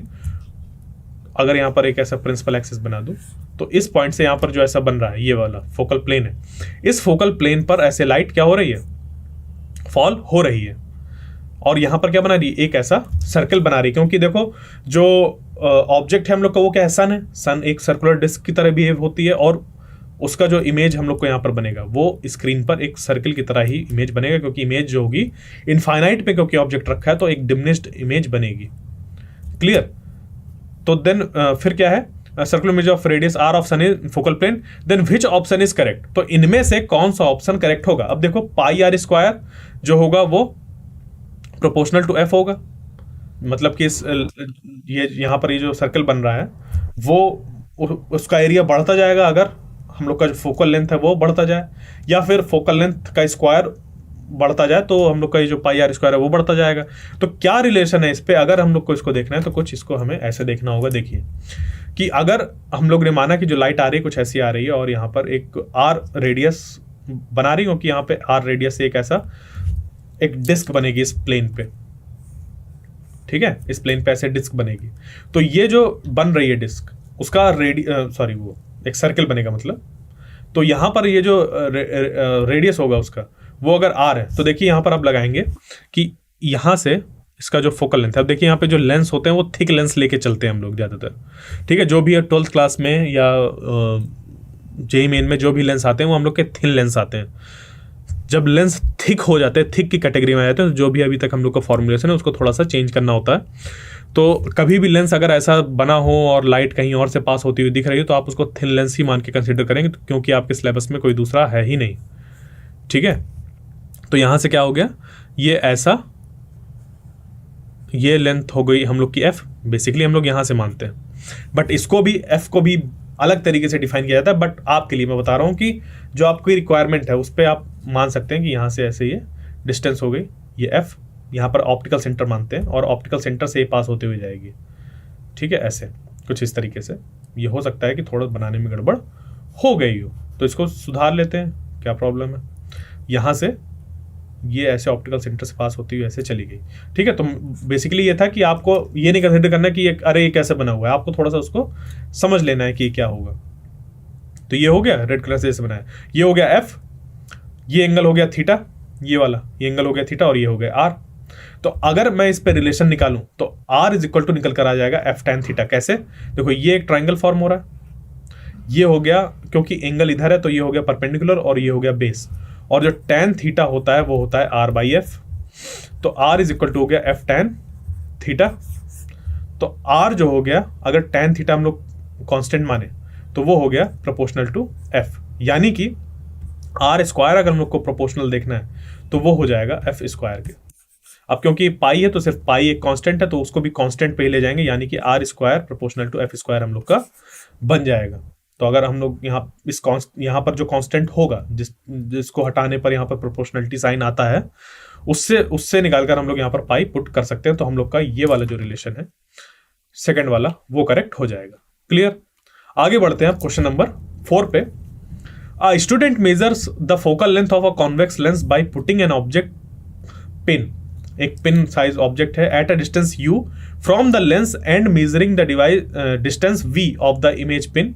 The graph between u and v plotted by the student should look like. अब देखो एक कॉन्वेक्स लेंस की बात हो रही है, डिस्टेंस u की बात हो रही है, डिस्टेंस v की बात हो रही है, और एक ग्राफ प्लॉट किया है उसकी बात हो रही है। तो ग्राफ प्लॉट हम लोग क्या देखते हैं, अगर हम लोग को v और u के बीच में ऐसे ग्राफ देखना है तो हम लोग को क्या चाहिए होगी, एक इक्वेशन जो कि दोनों को रिलेट करती हो। तो कौन सी इक्वेशन है जो कि दोनों को रिलेट करती है कॉन्वेक्स लेंस के केस में, वो है हम लोग की 1/v minus 1/u is equal to 1/f।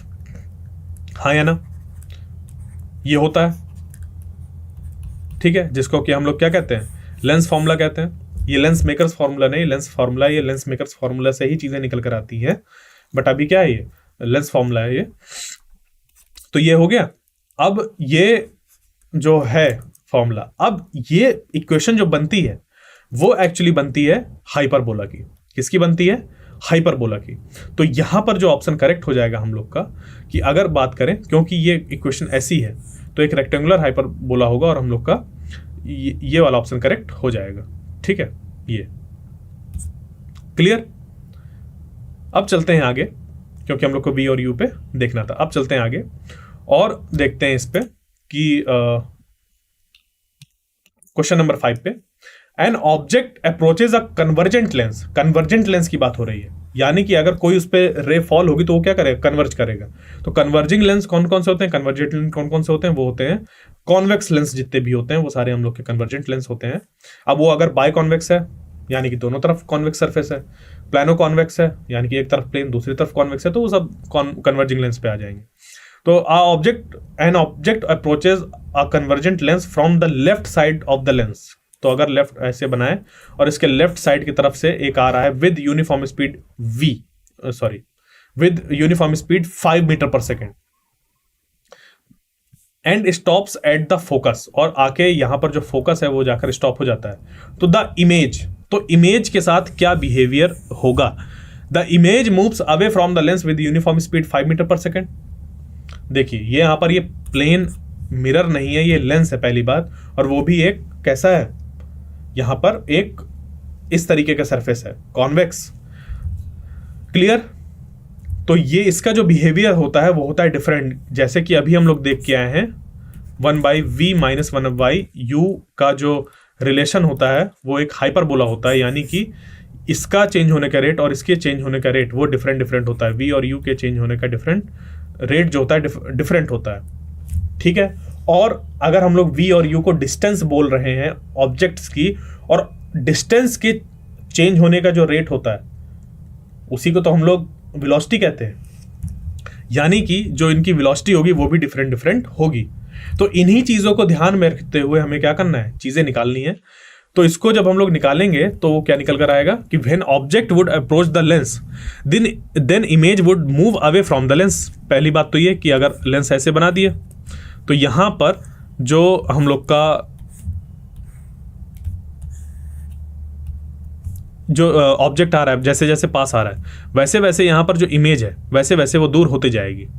ठीक है, वैसे वैसे क्या होती जाएगी, दूर होती जाएगी। अगर आपने 10th क्लास में, देखिए मैं 10th क्लास में आपको बार बार लेके जा रहा हूँ क्योंकि उस पर ये चीज़ें आपने काफ़ी करी हुई हैं, जैसे कि कौन सा, एक इनफाइनाइट वाला केस कि ऑब्जेक्ट जो रखा है वो इनफाइनाइट में रखा हुआ है। तो जब इनफाइनाइट में रखा हुआ है तो जो इमेज फॉर्म होती है वो इधर फोकस पे फॉर्म होती है, ऐसे लाइट रे आती हैं और फोकस पे ऐसे जाती हैं, ऐसे पैरेलल आती हैं और फोकस से होते हुए जाती हैं।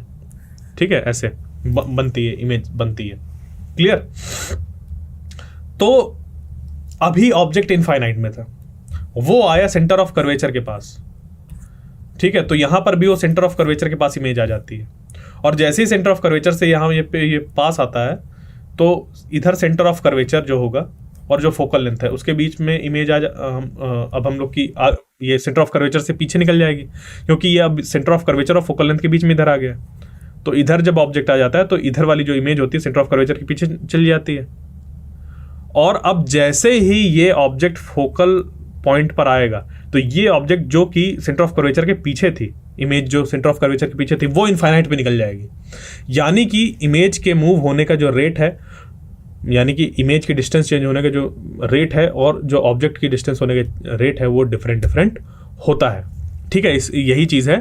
तो यहाँ पर क्या हो गया, मूव तो करेगी, यहाँ से ऑब्जेक्ट जैसे जैसे पास आएगा वैसे वैसे ये जो इमेज है वो डिस्टेंस बढ़ती जाएगी उसके।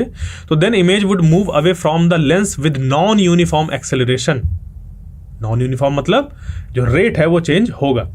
This can be seen from the fact that when object is far away image would, ये सब वही लिखा हुआ है जो मैंने अभी बताया। तो आप इसको पढ़ के समझ सकते हैं और उससे हम लोग का आंसर निकल कर आ जाएगा।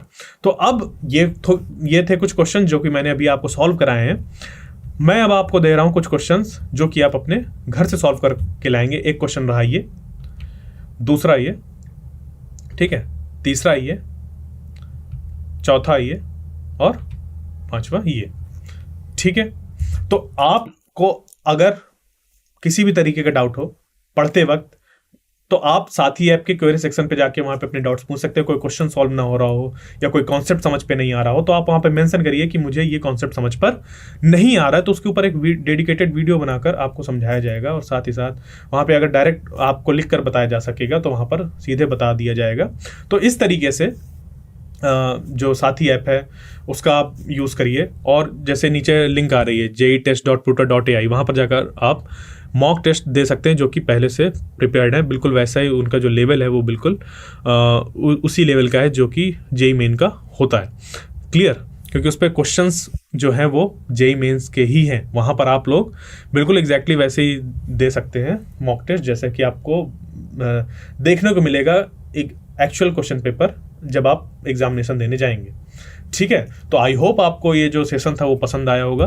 तो अब जो इसका अगला पार्ट होगा उस पर मैं टोटल इंटरनल रिफ्लेक्शन को कवर करूंगा।